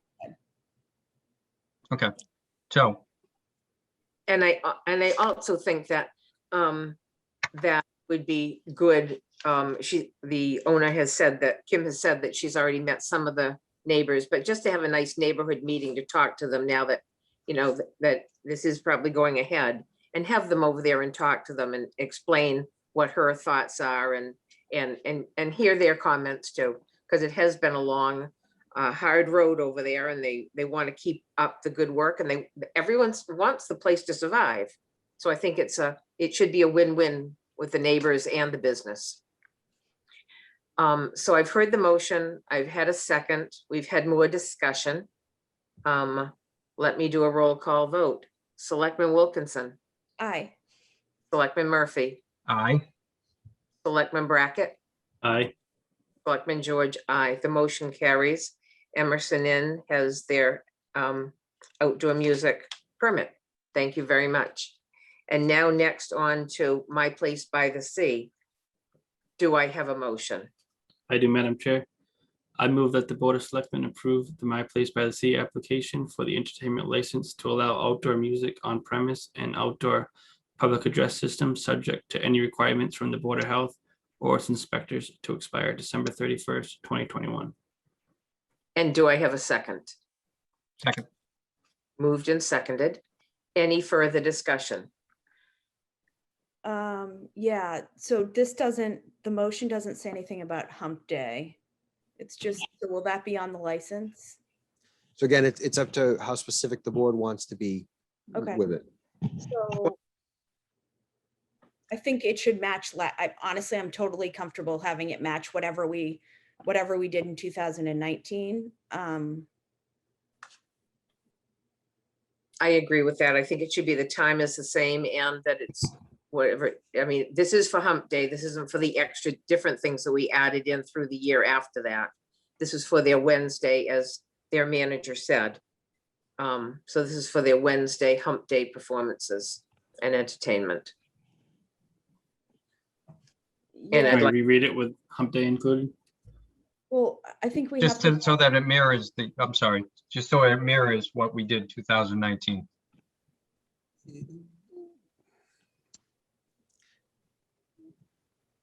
So I'll just say mirroring the permits from 2019 then? yes. 'Cause I don't Yeah, know what they look like, because I would, okay. I move that the Board of Selectmen approve the My Place by the Sea applications for an entertainment license to allow outdoor music on premise and an outdoor public address system to match the permits from 2019, subject to any requirements from the Board of Health and its inspectors, to expire on December 31st, 2021. Second. Any further discussion? No. Okay, I'll do a roll call vote. Selectman Wilkinson, Aye. Selectman Murphy, Aye. Selectman Brackett, Aye. Selectman George, aye. The motion carries. Thank you. A lot of good questions and comments. And like Sarah said, the main thing is to, if there are problems, call the police. We'll have it logged in and they'll notify us and we'll work on any concerns. Thank you very much. Selectman Wilkinson has a question Oh, Selectman Wilkinson. Yeah, or a so comment. just to go back while we still have people, well, I had a second, I looked up the current alcohol regulations going back to the Cove license. Mhm. And the last changes we made were in 2019, I believe April. And we made some changes to the requirement to serve food. It does, so the way that the regulations read now is that food service shall be available at all times when alcohol is being served. So there's no requirement of anyone to order something with their alcohol, but if someone wants, there has to be some food available. So his suggestion that they would have prepackaged food, I think, is totally fine. And our office can work with them on the license, but that's what our current regulations say. That's not Okay. for market, that's for their type of license. Thank you very much, Selectman Wilken. Okay, so we'll move on to F, Building Study Committee, Old Firehouse Trust. I believe Monica Lawton is here, maybe Kate John Shaw and Jeff Juveler. I saw Yes, Jeff. I think the other committee members are here as well. Monica Lawton here for the, all three of us here for the Building Study Committee. And we're here to give you a brief report on the old firehouse in Dock Square, but also it's somewhat related, the Pigeon Cove Fire Station, to cover the work we've been doing over the past year and to ask for your support for the next steps. Just to review briefly, I think you know we received an administrative grant from the Community Preservation Committee to assess the conditions of the old firehouse building, also known as the Old Firehouse Trust. We've been trying to lose that part of the name. But the study was to identify any repairs needed on an emergency basis to prevent further deterioration. We hired a firm of preservation architects, Spencer Sullivan and Vogt, early in 2020. Of course, they were delayed by the pandemic, but they were able to proceed in the fall of 2020, and they delivered a report to us in February. I think you've all seen a copy of the report. It is quite substantial. They did what we thought was a terrific job, a thorough examination of basically the building exterior and the foundations, the structural supports, the framing, the building envelope, the siding, the windows, etc. For the most part, there were no big surprises in their report. The exterior, we learned the most serious problem is one we knew about all along, which is the back wall facing the harbor, subject to water penetration, which has caused a lot of damage both to the exterior and to the interior as well. The DPW has taken steps to address that already in a temporary way with plastic sheeting on the back. And I do know the DPW has put some money in the small sum in the upcoming budget to address that back wall in a more permanent way so that it does not continue to jeopardize the building. Most of the rest of the exterior it has some areas of deterioration, but it's intact. The one big surprise to the report was the serious problems in the structural supports and framing at the ground level under the first floor. There is major powder post beetle damage to the vertical supports and the horizontal joists, etc., which really compromises the building and must be fixed. We didn't expect the degree of problem there. It has been somewhat covered up by repairs in the past. So, it's not obvious when you look in there, but when you get under the floor, you see the extent of it. So that was the big surprise. But otherwise, the building as a whole is in not bad shape. They looked at everything very carefully. They gave us ballpark estimates for a rehabilitation of the building. And those estimates range from about 350 to 550, depending on whether you just do the things that need to be done or whether you add on some things that would be desirable for the long term. And now that we have the report and the details on what's needed, we are ready to take the next step on the project, which is to proceed with a formal feasibility study and preliminary design. And you may recall we already do have the funds in hand for this phase of the project. We received $27,000 in grant from the Massachusetts Cultural Council and 20 matching funds from the Community Preservation Committee. But before we can proceed, we do need the approval of the Board of Selectmen, which will have to set up a committee to oversee the designer selection process. And we need authorization as well to go ahead with a process for seeking community input so that we're sure that this project meets the needs and the wishes of the community at large, and possibly hiring a consultant with those grant funds to help ensure an objective process of determining how the building exactly should be used. Now, I will say we're under some pressure to move quickly on this.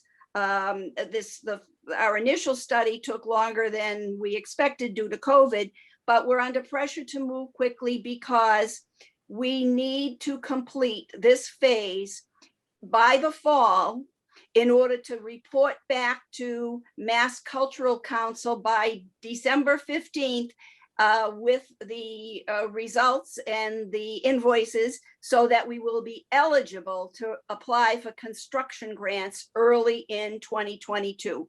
If we miss the January 22 deadline for construction grants, the whole project will have to wait another year to move forward. So we do need to move quickly on this. In addition, we have the Pigeon Cove Fire Station, which is a separate project clearly, but it is related. It's the same, it has, I think everybody knows that the Pigeon Cove Fire Station is also in need of some major repairs and renovations. And it's a historic structure likewise, and the repairs and renovations are very much similar in nature to the old firehouse in Dock Square. The Community Preservation Committee in 2016 authorized, or the town meeting, I should say, approved $300,000 grant for the work to be done on the Pigeon Cove Fire Station. The total building envelope from the roof, the sidewalls, the doors, chimneys, etc., to really tighten up that building. The CPC committee approved that grant, and the town went forward with an RFQ for design services. And at the time, there was no interest and no response. Quite frankly, it is a very small project. Both of these projects are small projects in the world of commercial construction and public construction. It attracted no interest. So the reason we mention it now is that there has been some discussion within our community and with Mitch and with the DPW commissioners of trying to combine the two projects in some fashion, either under a single designer selection, a single RFQ, or separate RFQs, but one selection committee.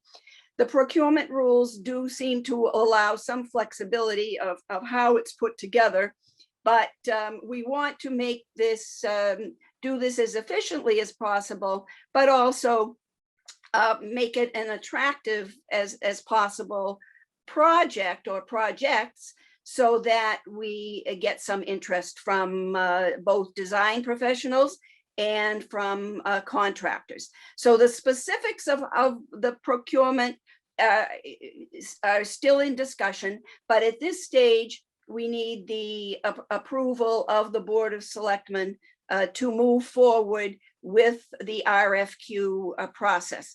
So that's why we're here this evening. I'd like to ask if Kate and Jeff would like to add anything to what I've said about the old firehouse in particular, I would imagine, but like to give them an opportunity to chime in as well. Kate, by the way, was very instrumental in drafting wonderful architectural drawings that were used by Spencer Sullivan and Vogt in preparing their report, and she did a wonderful job with that. Kate or Jeff, have either one of them raised their hand? So I'm unmuted. Sorry you can't see me. But I just wanted to say the report by these architects, the restoration architects, was really above and beyond, and they gave us so much great information. And I think we're very well placed to move ahead now. And so I think, we're ready to go. Great, thank you. Jeff, did you have some words to say? A few. Jeff Juveler, 99 Marmion Way. I just, from being on this committee now for a few years, I'm certainly pleased to see the dedication that my colleagues have in giving to the town and trying to maintain these buildings that are so important to the heritage of this town. I mean, for those who didn't grow up here, who didn't know what a feather and wedge was and do now, they can appreciate what the history of the quarries are. In all seriousness, through all the recent discussions we've had about the fire department and volunteers and so on, talk about a group of people who put their volunteering and their lives on the line every time a fire has to be put out or addressed. And our choices in Pigeon Cove are limited as to what we can do with buildings. So I would just stress that these are two foundation buildings in this town that need help. And we cannot keep kicking this can down the road. We have to act, and we have to act now, or there are going to be holes in the ground that no one's going to want to know what to do with, and it's going to end up like other buildings in town that should be addressed as well. So thank you, Jeff. Those were important words. Absolutely. Yeah. Both of the buildings, and the old firehouse building in Dock Square, there has been a firehouse on that spot, or it's been named a firehouse since I think the 1851. Goes back a long way, and a lot of history to it. And the Pigeon Cove Fire Station is one of the oldest wooden structures still operating in the country. So it's a unique cultural heritage that we have here. And even though the old firehouse has been remodeled countless times over the years, the fundamental structure is still original. The bones of it are all still original. And we would like to keep it and preserve it for the benefit of the town for the decades to come. Thank you very much, Monica and Kate and Jeff. A lot of hard work on that committee for sure. Thank you very much. Any questions from the committee? Selectman Murphy? Yes, thank you for the three of you for coming in front of the Board of Selectmen and all your hard work, of course. What is the next step, and what do you need from us currently? Well, the next step is for us to prepare an RFQ, request for proposals for design services. Okay. But there is a process under state law, and the process requires setting up a designer selection committee. Okay. And so that's what you need. You need us to do that? Not tonight. I think the plan is to basically to give your approval for taking the next step, for which we have the money. Yeah. And that will trigger the preparation of a request for proposals. And at the next meeting, I think Mitch is thinking would be the time for you to appoint a committee. Okay. Good. We don't need a vote. We just need a consensus. I think Mitch is going to speak next. Thank you, Madam Chair. Yes, this evening is the consensus from the board to proceed. We would place on your next agenda the establishment of a designer selection committee for the Old Firehouse Trust and Pigeon Cove Fire Station projects. It is our intent administratively to put them out to bid together as an efficiency measure and to hopefully gather, as Monica said, greater interest in them. We can certainly bifurcate them enough internally in the document to make sure that one doesn't get held back by the other. So this evening is just to see if there are any further questions. And if there's no objection, we will proceed forward with putting on your next meeting agenda, establishment of designer selection committee for Old Firehouse Trust and for Pigeon Cove Fire Station. Great, thank you. That's good. Thank you very much, Mitch. Selectman Wilkinson, did you have another question? Yeah, just a quick comment. I'm obviously all for this. Monica, Jeff and Kate, you guys are like the dream team, honestly. It's so great to see, and it's such a creative solution to bundling them together to move it forward, because I know we've all been disappointed, for several years that we haven't been able to move the Pigeon Cove Fire Station forward in terms of getting the work actually done. So this is super exciting, and happy to support the next steps. Yeah, agreed. And I will say, I was in Marblehead a couple of days ago, walking down a side street, and there was this beautiful little fire station, all very ornate with the Victorian gingerbread, and the guys were standing out in front of it. So of course I had to have a conversation. Well, when was yours built? And it was about the same vintage, and they were trying to say it was the oldest. And I said, well, no, I think we have that up in Rockport. But, so they were very proud of it. And I know our fire department will be very proud of this building too, when we're able to put it back in good order. Great. Thank you very much. So Mitch, do we just, I think I'll just go around and ask of consensus. Yep. Okay. Selectman Wilkinson, Yes. Selectman Murphy, I'll get back to you. I'm only kidding, yes. Just trying to be a little funny, St. Selectman Patrick's Day is tomorrow. Selectman Brackett, Yes. Selectman George, yes. So move along, Monica. You're doing a great job. Keep going. Thank you very, very much. Thank you. Thank you, guys. Good to see you. Next is G, consent agenda. And on that is approval of minutes, if any. 90 Long Beach lease to reflect a family transfer. 90 Long Beach notice of lease. 2 Rear Old County Road lease to reflect a family transfer. And 55 Long Beach lease to reflect a change of ownership. Do I have a motion? You do, Madam Chair. I move that the board approve all non-held items on the consent agenda. Do I have a second? Second. Motion's moved and seconded. Any questions or anything? Okay, roll call vote. Selectman Wilkinson, Aye.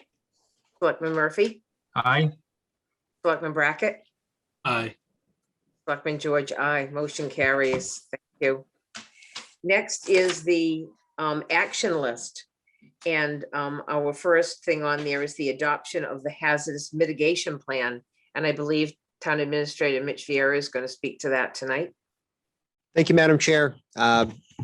Presenting this for your consideration. It's the final step in a lengthy process to update the hazard mitigation plan for the town.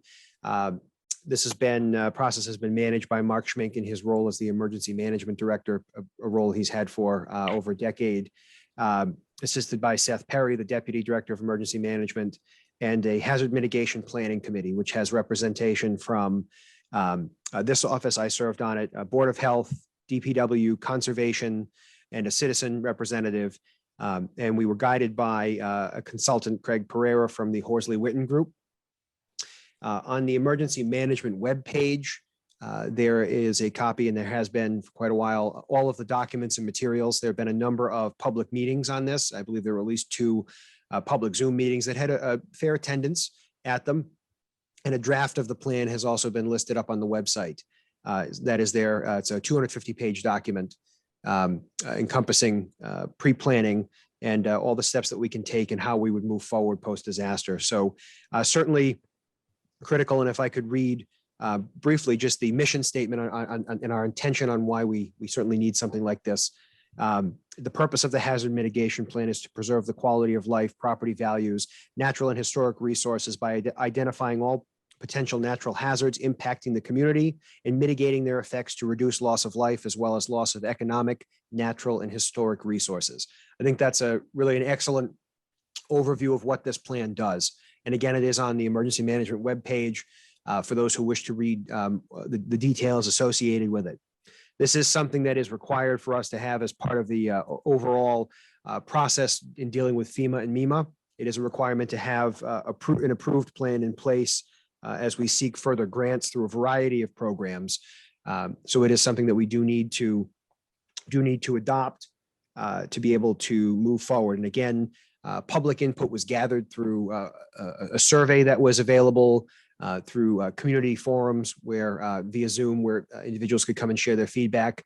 A number of individuals also shared direct feedback via email. And the consultant, Mr. Pereira, facilitated that process in any area that the committee felt appropriate. It incorporated the feedback to the extent feasible. So a process that we've gone through in the past, just wrapped it up, and seeking the board's endorsement and approval of the plan this evening so that we can forward it along to MEMA and FEMA to indicate we have an approved plan on file and maintain our status and eligibility, and to make sure that we have the latest mitigation plan in effect, particularly as we look at any natural issues that may come up. Thank you very much, Mitch. Any questions from the board? Nope. No, a lot of hard work went into that. Certainly did. Would you do like a I- motion? Yes, Let's see, I think I move that the Board of Selectmen accept and adopt the hazardous mitigation plan as recommended by the Director of Emergency Management. do I have a second? Second. Okay, moved and seconded. Any further discussion?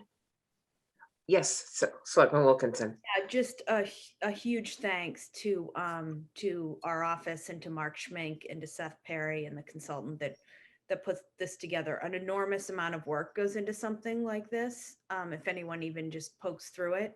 But it's obviously a great resource and something we have to do and help to get grants. So thanks to everyone who worked on it. Thank you. Okay, roll call vote. Selectman Wilkinson, Aye. Selectman Murphy, Aye. Selectman Brackett, Aye. Selectman George, aye. The plan has been adopted and passed. Thank you very much. Next is FYI 22 capital improvement projects. And I believe Mitch and Ross are going to speak to that. Thank you, Madam Chair. The board has in its packet the suggested and CIPC recommendations for capital projects. So just taking one step back and looking at the board's budget hearing that it held in January. Typically in the past, that's when we would approve capital projects in conjunction with the operating budget. We did not have free cash certified at that time. We received it shortly thereafter, and the CIPC, which is comprised of two selectmen, Selectman Brackett and Selectman Campbell, two members of the Finance Committee, Don Southard and Carl Engel, myself, the Finance Director, Carrie O'Donnell, and the Accountant, Deb Gillis. We met and reviewed the projects that were submitted, discussed them with the department heads. I put forward some recommendations after we reviewed that. And fortunately, because of the available free cash amount, our overall free cash was approximately rounding $2.3 million this year, which is the largest that we have seen.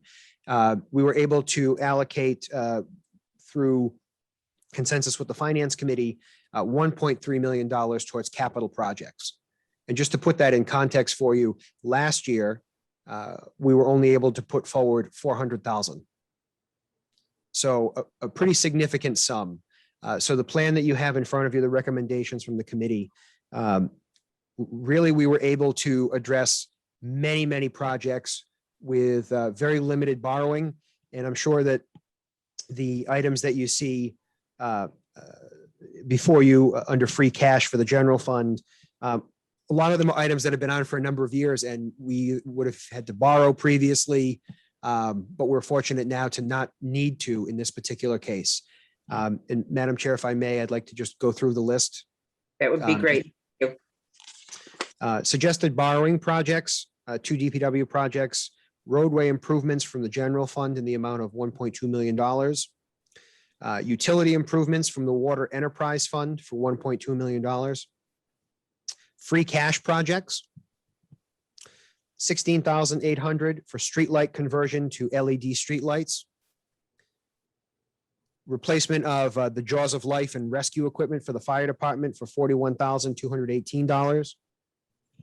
Replacement of the harbor patrol boat for $250,000. The IS&T Capital Improvement Annual Program and Project A1, which is near and dear to many of our hearts, a town website upgrade. Woohoo! Yes.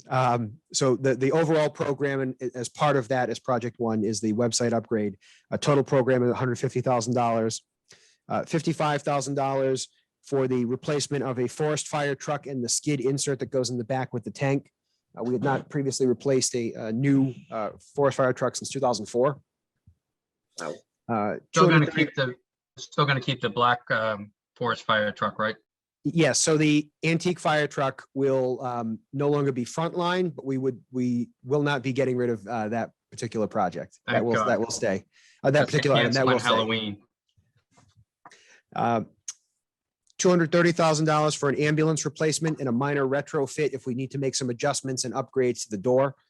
$110,000 for the Back Beach FEMA disaster recovery project. This is the town's 25% local share, covering engineering and construction.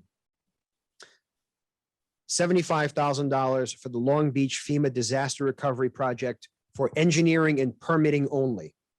This is dealing with the seawall. There was some extensive discussion with Finance Committee and with CIPC. And instead of DPW asking for the entire project, the 25% share, that amount was reduced to simply engineering and permitting. So the importance of this particular item at this particular time is that in order to even determine if we can go forward at all, we need to go through an engineering process and we need to go through a permitting process. If it cannot be permitted, there's no viability to a larger approval. But so we do need to have some pre-work done, which this would address that. $99,863 for the school bus replacement. It's the final one in the department's fleet. $57,000 for a F-750 truck replacement, the general fund share. $100,000 for the tree removal and replacement program through DPW. So removing a portion of the multitude of dead trees throughout town and then replacing them according to a plan established with DPW and the appropriate arbor experts. $75,000 for the Firehouse Trust weatherproofing. So this is simply to stop any issues from getting any worse at the facility while the larger project makes its way through. $15,000 for the Locust Grove Cemetery shed. This is one of those that has been on the list probably 6 or 8 years. $10,000 for the bench replacement program, $10,000 for the trash barrel replacement program, and $10,000 for the general fund share of the GIS aerial photography and data upgrade. The intention in speaking with DPW is that the bench replacement and the trash barrel replacement is part of a larger beautification project with the roadway improvements borrowing, which we'll circle back to. Drawing from the parking meter fund, the annual request for the replacement of a police cruiser for $55,000. Again, that's coming from the parking meter fund. Water enterprise free cash project. So from the water enterprise free cash, $75,000 for the water treatment plant parking area and low lift pump road resurfacing and guardrail install as a safety issue. $57,000 for the water enterprise share of that F-750 truck replacement. $10,000 for the GIS aerial photography and data update. Again, the water enterprise share of that. $19,200 for the water enterprise share, 50% of the meter van replacement. The meter van is what does the gathers the reads for the water and sewer billings. $20,000 for the Great Hill low water pressure study. That's been a long-term issue, the pressure issues in the Great Hill area. The intention is complete the study and then hopefully the following year move forward with some mitigation to that. and then $75,625 moving into the water treatment facilities master capital account. From the sewer enterprise free cash, $50,000 for the replacement of the odor control biofilter chips and the misting hoses. So at the, at the wastewater treatment facility, there's a large pile of what looks like mulch. That is the, there is an odor discharge underneath that. And as part of the odor mitigation, it goes through the biochips, which are kept moist by this system of hoses throughout it. They do need to be replaced as the chips rot out over the years. $19,200 for the sewer enterprise share, the 50% of that meter van replacement. And then $57,000 for the sewer enterprise share of the F-750 truck replacement. $10,000 for the GIS aerial photography and data update, sewer enterprise share of that. $28,800 for the replacement of the 6-inch portable bypass pump. And $106,309 for the wastewater treatment facilities master capital account. So again, all of these have been vetted and are recommended to you this evening by the Capital Improvement Planning Committee. And I would defer to Selectman Brackett for any further comment on the committee's process. I would just like to say that the roadway improvements borrowing was voted 4-1 with the objection from a finance committee member, but I do recommend it, as Jim Gardner said, that they only get more expensive every year we wait. So the longer we wait, the more money it's going to cost in the end. So. And to add to that, Madam Chair, the borrowing projects are really taken in tandem. So the utilities need to be addressed, the water main replacements in the designated areas, and then paving over that. So the paving process, the roadway improvements includes addressing the areas where the water utilities will be replaced. It includes Curtis Street and finally paving Curtis Street and addressing that. And it includes a skim coat overlay of all of Broadway and all of Main Street. So that was to my earlier reference on the beautification process. So it would pave through a skim coat through Dock Square. And then the intention would be that the benches and the trash barrels would be replaced throughout that downtown area as well. Thank you very much. Wonderful that we can get that much this year. I mean, I was on CIPC for 2 years, and there were probably maybe 15 things or 10 things that we could get with the money that we had from free cash. So this has been wonderful. Selectman Wilkinson? Yeah, totally agree. I feel like Ross and Dawn lucked out because the years I've been on CIPC, I've been like in tears. We've been like in tears having to like choose one project after another. But I think what's really cool about this list, like you guys have done a fantastic job. And also CIPC projects they cost a lot of money, but they're things that people around town notice, you know, trash barrels, benches. They're things that typically from the operating budget, we just don't have the money to do upgrades, you know, buying the last school bus of, you know, I know that has like weighed heavily on the school and the roadway, you know, driving up Curtis Street, you know, for the last several years, these have been things that have added up. So honestly, awesome job and excited to get all this stuff done. Yep. Yes, Selectman Murphy. I concur with Selectman Wilkinson. This is not an easy committee to be on. I've been on it as well, but that was quite a list. And thank you to Selectman Bracken, Selectman Campbell, and Mitch Vieira for their hard work in the entire committee. And this is positive stuff. So I'm very pleased. Yeah. And just to put it in perspective, I mean, you know, we don't get that much money for our roadway improvements from the state, and just Curtis Street to pave, to do the sidewalks, to do the curb cuts and all of that is something like $800,000. That's one road in Rockport. So that's why we need to start doing a bigger amount and work this type of thing for a few years. I mean, it'll make all the difference. Thank you, Mitch. Great report. Next is number 3, approval of the Rockport Garden Club planters at Back Beach. I'm sorry, Madam Chair, we just need a motion if we could. Oh, on I'm the- sorry. I jumped right over it. Do I have a motion? Oh, sure. Sure. I move that the selectmen approve the FY 22 capital improvement projects recommended by the Capital Improvement Planning Committee. And Second, do I moved and seconded? Any other discussion? Okay, roll call vote. Selectman Wilkinson, Aye. Selectman Murphy, aye. Selectman Brackett, Aye. Selectman George, aye, 4-0. Motion carries. Thank you. Next is approval of Rockport Garden Club planters at Back Beach. I see Carrie. Is Beth still here too? Who's going to speak on this? Beth's waving her arms. Okay, I see you've unmuted me. Thank you. I'm hoping that you'll allow me to put the skiffs back on Back Beach. We had one down near where the bonfire was, and we want to put a smaller one up at the other end of Back Beach.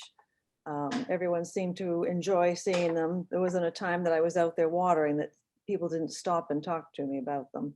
So thank you. Any questions or concerns from the board? Ruth, I think Carrie O'Donnell has her hand up. Yes. Carrie? Carrie. Hi, I just wanted to say this has been part of a pretty successful effort in town to have our skiffs planted. We have harvest skiffs throughout the downtown area, which kind of transited into holiday skiffs. The skiffs on Back Beach are a little bit different in that they're permanent planters that are full of flowers and or other things all year round. So they really do add to the area. That's a pretty tough area. It doesn't have much but rocks, and they have just been beautiful. People have been very positive. There's been so many postings of the pictures of the Back Beach boat in its various incarnations. So I'm very enthused about this project. I don't know if this is the appropriate time. Perhaps we'll have to come back, but I did want to mention that we would also like to continue with the placing of the harvest/holiday boats throughout the downtown area.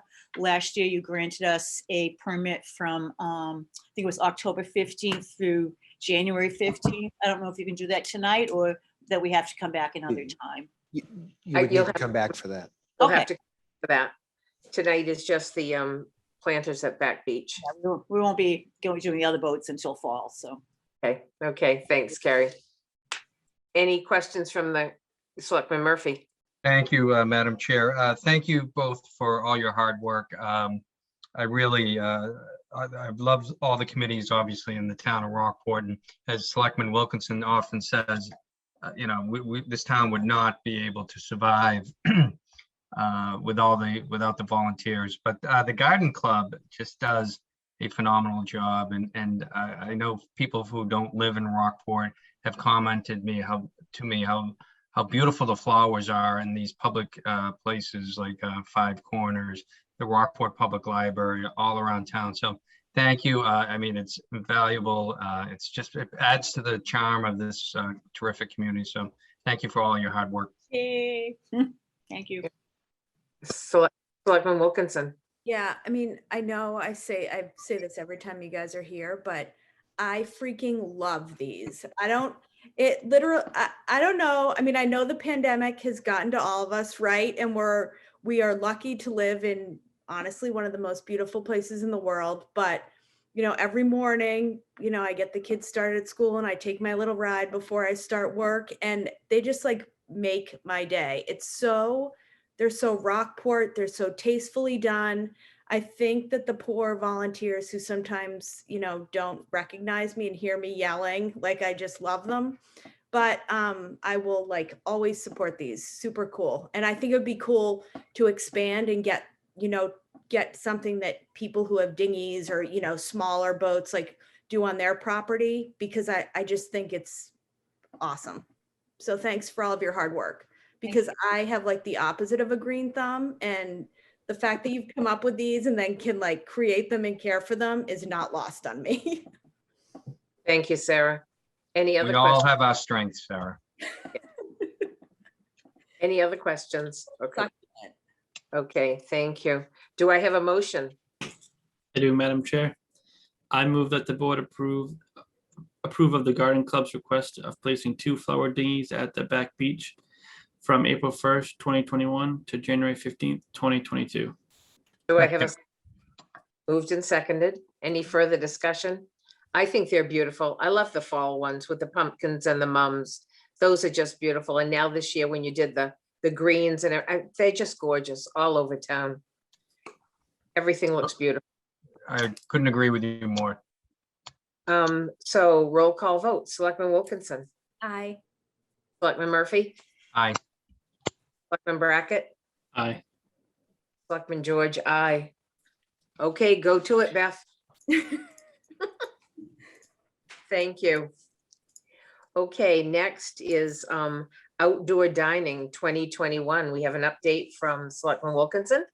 Yeah, I will be, just a minute, I'll just take a minute, but I just want to, I want to make sure and acknowledge all the people that are working on this. The band is back together, and by the band, I mean our town reopening committee, which has been we called the reopening group, and we advise the Board of Selectmen and the Board of Health on reopening and supporting all of the businesses in town. We met we haven't met for a few months, but we started meeting again last week, and we are already have lots to do. So I just wanted to name everyone who's in that part of that group, because it's a great group that covers lots. We're kind of a diverse group that covers lots of ground in town. So we, myself, Mitch Vieira, Town Administrator, Barb McCarthy, representing the Board of Health, John Horvath, the Chief of Police, Dan Duffy, representing the innkeepers, Christina Wilcox, owner of Rockport Candle Company, representing the retail shops, Charlie Brackett, owner of Brackett's, representing the restaurants, Michelle Brown, representing the Cultural District and Community Engagement, and Peter Weber from the Cape Ann Chamber and Rockport resident. I think I got everybody. Did I, Mitch? Yeah. So the first kind of subject that we're tackling is outdoor dining. We collectively, and I think the Board of Selectmen, received just enormous support, compliments on outdoor dining in Rockport. And I think the overarching kind of comment has been, how quickly can we bring it back and get it going again? So our intent is to have, we are trying to kind of fast track, if you can say that, the restaurants. Last year we had 6 restaurants. By outdoor dining, I mean, there are restaurants in town that have their own land that they use for outdoor dining, and we are supporting them to open as soon as possible. And then there are 6 restaurants that the town gave permission to use town-owned land, and we licensed that land to be used for outdoor dining. So our hope is to, Mitch, jump in at any point if you want. Our hope is to fast track, if possible, the restaurants that who will have the exact same application as they did last year and would like to get open. Our hope is that they can be open by the first couple weeks in April, if possible. Obviously, they have to submit their application again to the town, and then they have to follow all the regulations. These do include liquor licenses in some cases, so they have to obviously follow all local and state regulations regarding those as well. So 3 that we are hoping, and we're kind of hoping just for a blessing from the Board of Selectmen tonight, so that our office can send out the applications tomorrow and people can get them back as soon as possible. And then the selectmen can approve them as well as the Board of Health. So those restaurants would be Hula Moon, the Fish Shack, and Feather and Wedge. So the thinking is that if they want to do the kind of follow the exact same footprint, that they can submit their applications as soon as possible. The Red Skiff as well. And I just wanted to comment for just as an aside, I know there were multiple comments. The Red Skiff last summer had some staffing issues and wasn't able to make use of the outdoor dining space that we gave them. We're putting some regulations in place so that it will have to be used in a certain amount of time, and it has to stay being used. If it doesn't get used for 14 days, then the space is taken back by the town. Because it is, it's valuable parking meter space. I think the thinking from the committee and is that, we support outdoor dining, not just to support the restaurants that have it, but just to support the whole downtown area so that people come to Rockport, they feel like they can eat in Rockport, dine in Rockport safely, and then, stay in Rockport and go to the shops, stay at the inns. So I like to use the saying that a rising tide lifts all boats. So our hope is that this is just something small. Rockport has never been in the, unfortunately, we've never been able to give direct local aid payments during the pandemic. I know a lot of businesses have gotten grants and other federal and state monies, but as a town, we haven't been able to do that. So this is one way that we really feel that the town can support local businesses. So that was just about the Red Skiff. Nate's has 2 outdoor tables that they were given. It appears as though they have a new owner now, so they will have to just submit a new application that might not be able to be fast tracked. And the Blue Lobster, I think many of us were at the Traffic and Parking Committee last week. The Blue Lobster area may be being redesigned. They're waiting to hear back on a grant. And just so this board knows, I spoke at our meeting about our desire to not to use grant money to support all businesses or public property, but not just specific businesses. I think that's very important. So I pass that along. We will, as we find out if we get the grant or not, the Blue Lobster will, they can file an appropriate application and we can go with that one, but it will be separate. So our first step is basically for our board to release the applications, and then hopefully we will be back to you. The reopening committee will vet them, do a first vet, and then come back to the Board of Selectmen and Board of Health with recommendations on approvals. Sorry for the mouthful. Great, thank you. Selectman Murphy. Yes, thank you, Sarah, and thank you to your committee for all the hard work that you've done. I just have a couple of questions. In terms of the Blue Lobster, are we planning on blocking that off? Is that similar to last year? No. Where we park? Yeah, no. Oh, right, Paul, I think the other 4 of us were at the Traffic and Parking Committee. No, we actually, I wasn't there. yeah, the town was able to have a consultant come in and kind of redesign the area to open up the space more so that the businesses on either side of the Blue Lobster will have, there are plans which I'll forward to you, that there's more open direct paths, to the businesses on both sides, and it leaves the roadway in between open. It's kind of a redesign.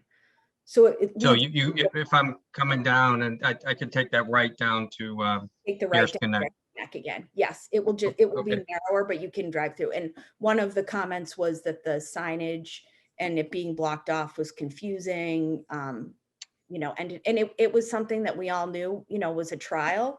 We would see how it went, and it was kind of the only part of it that had some hiccups. Yeah. So we're trying to kind of correct that for this season. And we will be using Jersey barriers again? Yes, and I will be coming to the board with a proposal for how to make the Jersey barriers nicer, but tastefully nicer at one of our next. Like buoys or, something along those to soften the granite. We'll be in touch soon with something about that, but yes, okay. We'll be using those again. And the police chief that's kind of the only thing that he's comfortable with, because the seating is right next to the road. So. Okay. Great. And is there a need? I know we've made this request. I don't know if it ever happened, but to put a sign saying that the Bearskin Neck stores are currently open.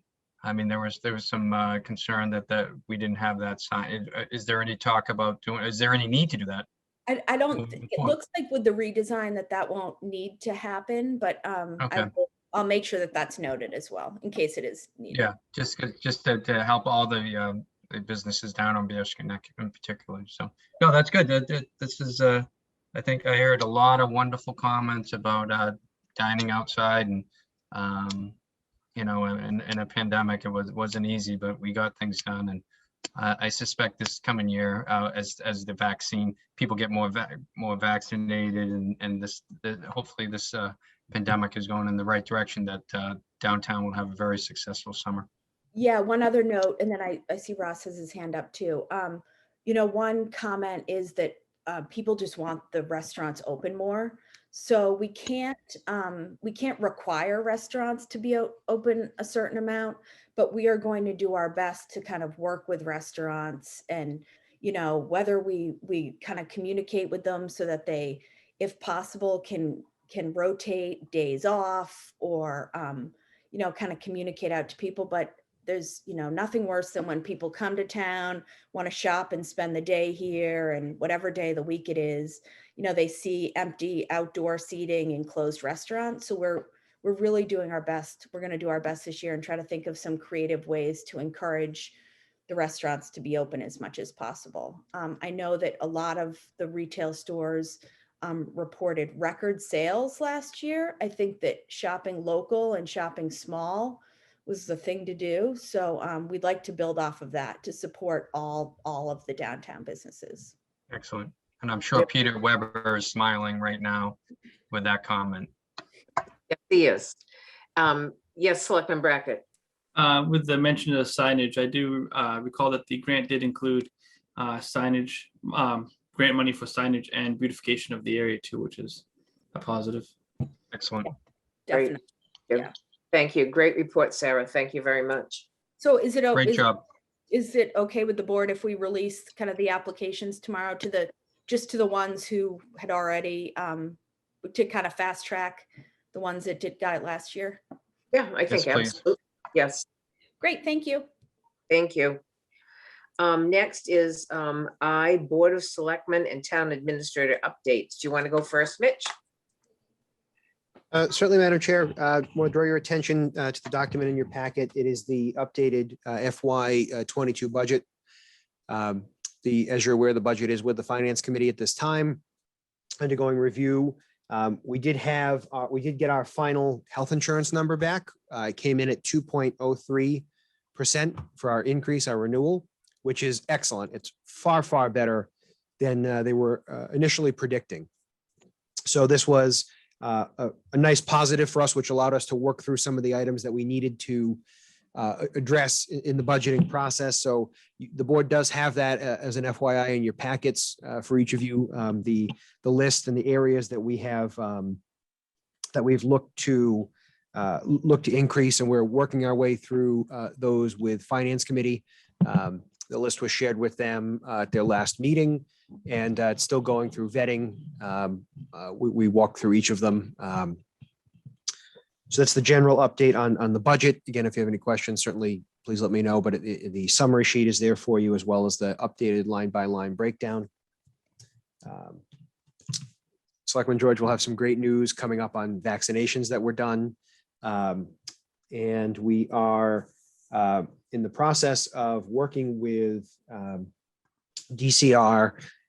They are anticipating some additional work that needs to be done over the next couple of months at Halibut Point State Park. So we're in the process of trying to arrange a site visit with them to ensure that whatever is being done, particularly in their parking lot area, is as minimally problematic as possible.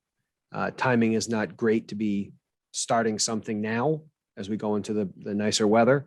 But it is the state park, and they do control the process for it. So we're trying to get a site visit with them to make sure that they hear the concerns that we have, and hoping to avoid a repeat of what happened last spring, where work was being done in conjunction with COVID restrictions.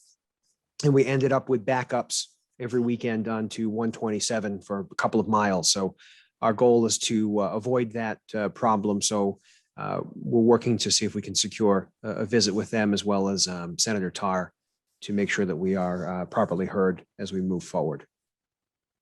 Great. Thank you, Mitch. That's so important. Who Anyone else want to talk about anything going on? Okay, I'll jump in. So we posted for the assistant fire chief position. The posting was up until Monday and it came down, and we have 4 internal applicants. And we will be interviewing them hopefully at our next Board of Selectmen meeting. So that's something very encouraging to look forward to. We have 3 new member applications for the fire department that are in the process. They've gotten their Cory checks. They'll be booking physicals and then be getting on the department. And I hear there are 3 to 4 more that are in the pipeline that should be getting dropped off at the Mitch's office by the chief, the acting chief right now. So some great news moving forward along in the fire department. So all of that is great. Some of these people are young, firemen's sons, people who work in town who really want to contribute to the department and the town. So that's just great. Awesome. Building DPW. Yes. May I just think it's important that the 4 candidates are internal candidates, but in terms of our regulations, though, to be eligible to be appointed to the Board of Engineers, you have to be a current fireman or fire person. Yes, yes. Correct? Current fire department member, and you have to have captain or lieutenant experience. Yes, and 4 years experience. Pre-required. Okay, thank you. I just wanted to point that out so people would understood. Yes, thank you. So that's all exciting. Building DPW Building Facility Committee, we meet tomorrow again. We're going to have a presentation by Weston and Sampson and City Point Partners of ways to decrease the cost when we go out to bid again. We had to reject all the bids because they came in way too high. So we have another working meeting tomorrow to look at the plans, look at ideas. We all were brainstorming this week of what we could do without or change little things that would mount up. And we're also going to wait till probably July or August to rebid it. Hopefully that the market and the prices will be down. So hopefully that's all on a positive note. We're staying positive. The best news is that we are continuing doing our second doses of vaccines in town for our residents. Just to give you a little idea, so we pulled our numbers. We have to put all of our immunizations into a state profile. So anyone who lives in Rockport, if they have gotten a vaccine, goes into the state site. So parameters in the beginning for the first one is 1 month to 110 years old. We have one resident who's 104. So we stretch the limit here. So 33% of Rockport residents, 1 month to 110, have had their first dose of vaccine. Wow. Their second doses, people who've had their second doses from 1 month to 110, that's 19%. So a lot of people are still on their second dose. Now that we went down to 1 month because that encompasses healthcare workers, teachers now, emergency service providers, police, fire, ambulance. So that's a big group of age differences that are not your usual 65 to 75, which we were looking at in the beginning. Then you jump to 65 years old. And 59% have had one shot, 65 up have had 59% have had one shot, 2 shots, 30% for Rockport. That's great. 75 years old to 110. We have first doses. That's 740 people in town have had their first dose, 59%, and second dose, 75 to 110 years of age, 41%. So of our older population, we have over 50% have had one shot, and some of them are 41% have had their second shot. So we are really doing great. We're doing great. These are people who not only got their shots in town, but have gone to other regional sites, have gone to CVS, have gone to Gillette, any of those. these are Rockport residents getting their shots. Unfortunately, the state isn't letting us give our first vaccine anymore. So we're hoping to do something maybe with a consortium with Gloucester, Essex, Rockport, Manchester, and Ipswich. We're working with Bruce Tarr on that. But we've done great. We've worked with Council on Yeah, Aging, that's Board of great. Health. We've done home visits. I personally have probably done 30 home visits, 40 home visits for first and second shots now. And we've done all the residents have had their first shot at Millbrook Park, Pigeon Cove Ledges, Rockport High School apartments, and some of them have already had their second shot. So we're moving along. I think the residents are feeling very comfortable. We did a clinic yesterday where we did 100 at the community house. Friday before that, we did another 120. Those were all second shots. And it just went so smoothly. And it's all volunteers, volunteer nurses out in the front to observe people. Everyone's a volunteer there. And it's just such a wonderful feeling to be part of that. So thank you. Can I just make a comment? Oh, sure. Selectman Wilkins. Ruth, honestly, I just like the town owes you and the volunteers who have done this Yes, like sir. huge debt of thanks. Yeah. You know, the thought that you guys are not only doing clinics, but you're driving to houses. It's 2 doses. So like when you and I talked on the phone the other day, you had just done a bunch of home visits. It honestly, it brings me to tears because the thought of 33% of our citizens have already gotten their first dose. It's like we are well on our way to like, you know, to normalcy here. And it's in huge part because of you guys and your efforts. So please, like let all of your volunteers know how thankful we all are. Thank you. Thank you, Sarah. No, Something Sarah took my thunder away. No, I was going to say the same thing. You know, you are retired and so forth, and you're working all these hours. You know, the Board of Health, Board of Selectmen hasn't been easy. And you guys made my 92-year-old mother, who just got her second shot a week ago, very happy. So thank you.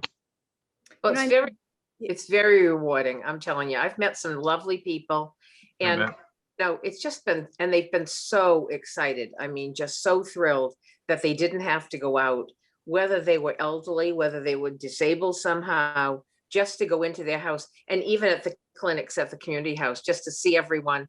And the biggest boost was to see after we give them their shot, they have to go out into the front room of the community house and wait 15 minutes. I recruited a bunch of high school classmates from Rockport High, class of 68, got 4 of them and 1 other nurse retired, all out there watching people so they didn't have a reaction. And the people who are sitting out there visiting with each other, who haven't seen each other for ages because of COVID, haven't seen family and friends, it's just amazing to see how happy they are and appreciative. And their biggest thing is they want to be able to go see their grandchildren or see some family member or elderly friend that they haven't seen for ages. So it's just very heartwarming. It's been a pleasure to do it. I'm happy to do it. You know, just one more thing, Barb had told me, I think it was Barb who had said that one elderly resident had gotten the shot and said that she felt like she could exhale. And just the thought of that. And somebody commented, you know, every week I share our weekly COVID numbers and our data on, you know, I share it out on social media after Mitch kind of puts it together and gets it out. And somebody commented to me, they said, goodness, I can't believe it's like going on a year and you're still putting this out. But the thought that now I can put these, you know, I'm going to put these numbers out with it, and that, like, I feel like we're turning the corner. Yep. Definitely. And a huge thank you to Chassie from the Board of Health. She's our Board of Health nurse. Kelsey Schmink, the administrative assistant who's helped with all of our clinics. And Mitch. Mitch has been great helping at the clinics, bringing people through and helping. And also the DPW guys have been there to bring equipment up for us, have someone sanitize and clean the facility afterwards. And again, sharing that facility with the the Meals on Wheels program and the Council on Aging. They've been just great. Everyone's been wonderful. So thank you. Anything else? Are we meeting next week? So Have we- we're still trying to finalize that, but I would say at this point, I'm not sure that we will have a quorum on the 30th. So it is anticipated we will most likely need to meet on the 23rd to carry out interviews for the Board of Fire Engineers as a special purpose meeting. Yeah, Okay. that needs to be a priority. Absolutely. Under J, considerations of current or additional restrictions relating to COVID-19. Do we Yes. need any? Okay, I'm sorry, go ahead. I say the office has none to put forward or adjustments at this time. Okay, Selectman Murphy. Just a comment, and just thinking out loud, is we need to start thinking possibly, because the numbers are going in the right way, about reopening town hall and the library. Has there been any talk about that, or again, I'm thinking out loud, but just wondering about the likelihood of that happening sooner than later. Yes, that's been actively in the works. So we are in the process now of waiting to get our ionization units for these facilities. So the first facility that will open will be the library. And then we will look to town offices. And then we will look to specifically the Council on Aging after that. We're in the process now of having the ionization units installed in the ductwork in the facilities that have ductwork, and then portable units for the facilities that don't, like town hall. And we're in the process of finalizing what our procedure will be for having folks come in so that we aren't having too many folks in a particular area. We have continued to be by appointment and available during business hours throughout the entire process. Right, no. And, we expect that in the very near future, we will, once we get that ionization squared away, and we will look to get those facilities open. I expect the That's great. library will be first, and then followed by the town offices, and then the COA. Nice, good. Thank you. I honestly have not heard anyone complain about not being able to access services at town hall, the phone calls and so forth. So that's a good thing. So, but I think, when it opens up, I think that'll be another indicator that we're moving in the right direction. Great. Thank you, Selectman Murphy. Selectman Wilkinson? Yeah, just to add to that, and just so people know, I know that, I've gotten lots of compliments on how great the staff at Town Hall has been, whether making appointments, dealing with things by email or phone. But I believe that Mitch, who would never say this, has been enormously helpful in funding and getting the school buildings all reopened. So just a thanks to you, Mitch, for that as well, because, obviously getting the kids back to school has been every community's priority. We've been able to continue operations at Town Hall without it being open to the public and keeping the staff safe, which is important. So thanks to you for your help with that. Thank you. Yep, thank you very much. We will not soon forget this year. No, we certainly won't. Any other comments? Okay, do I have a motion to adjourn? So moved. Do I have a second? Second.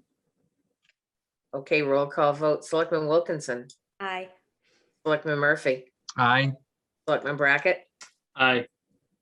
Selectman George, aye. Meeting's adjourned. Thank you, everyone. Thank you. Thank you, everyone. Have a great week.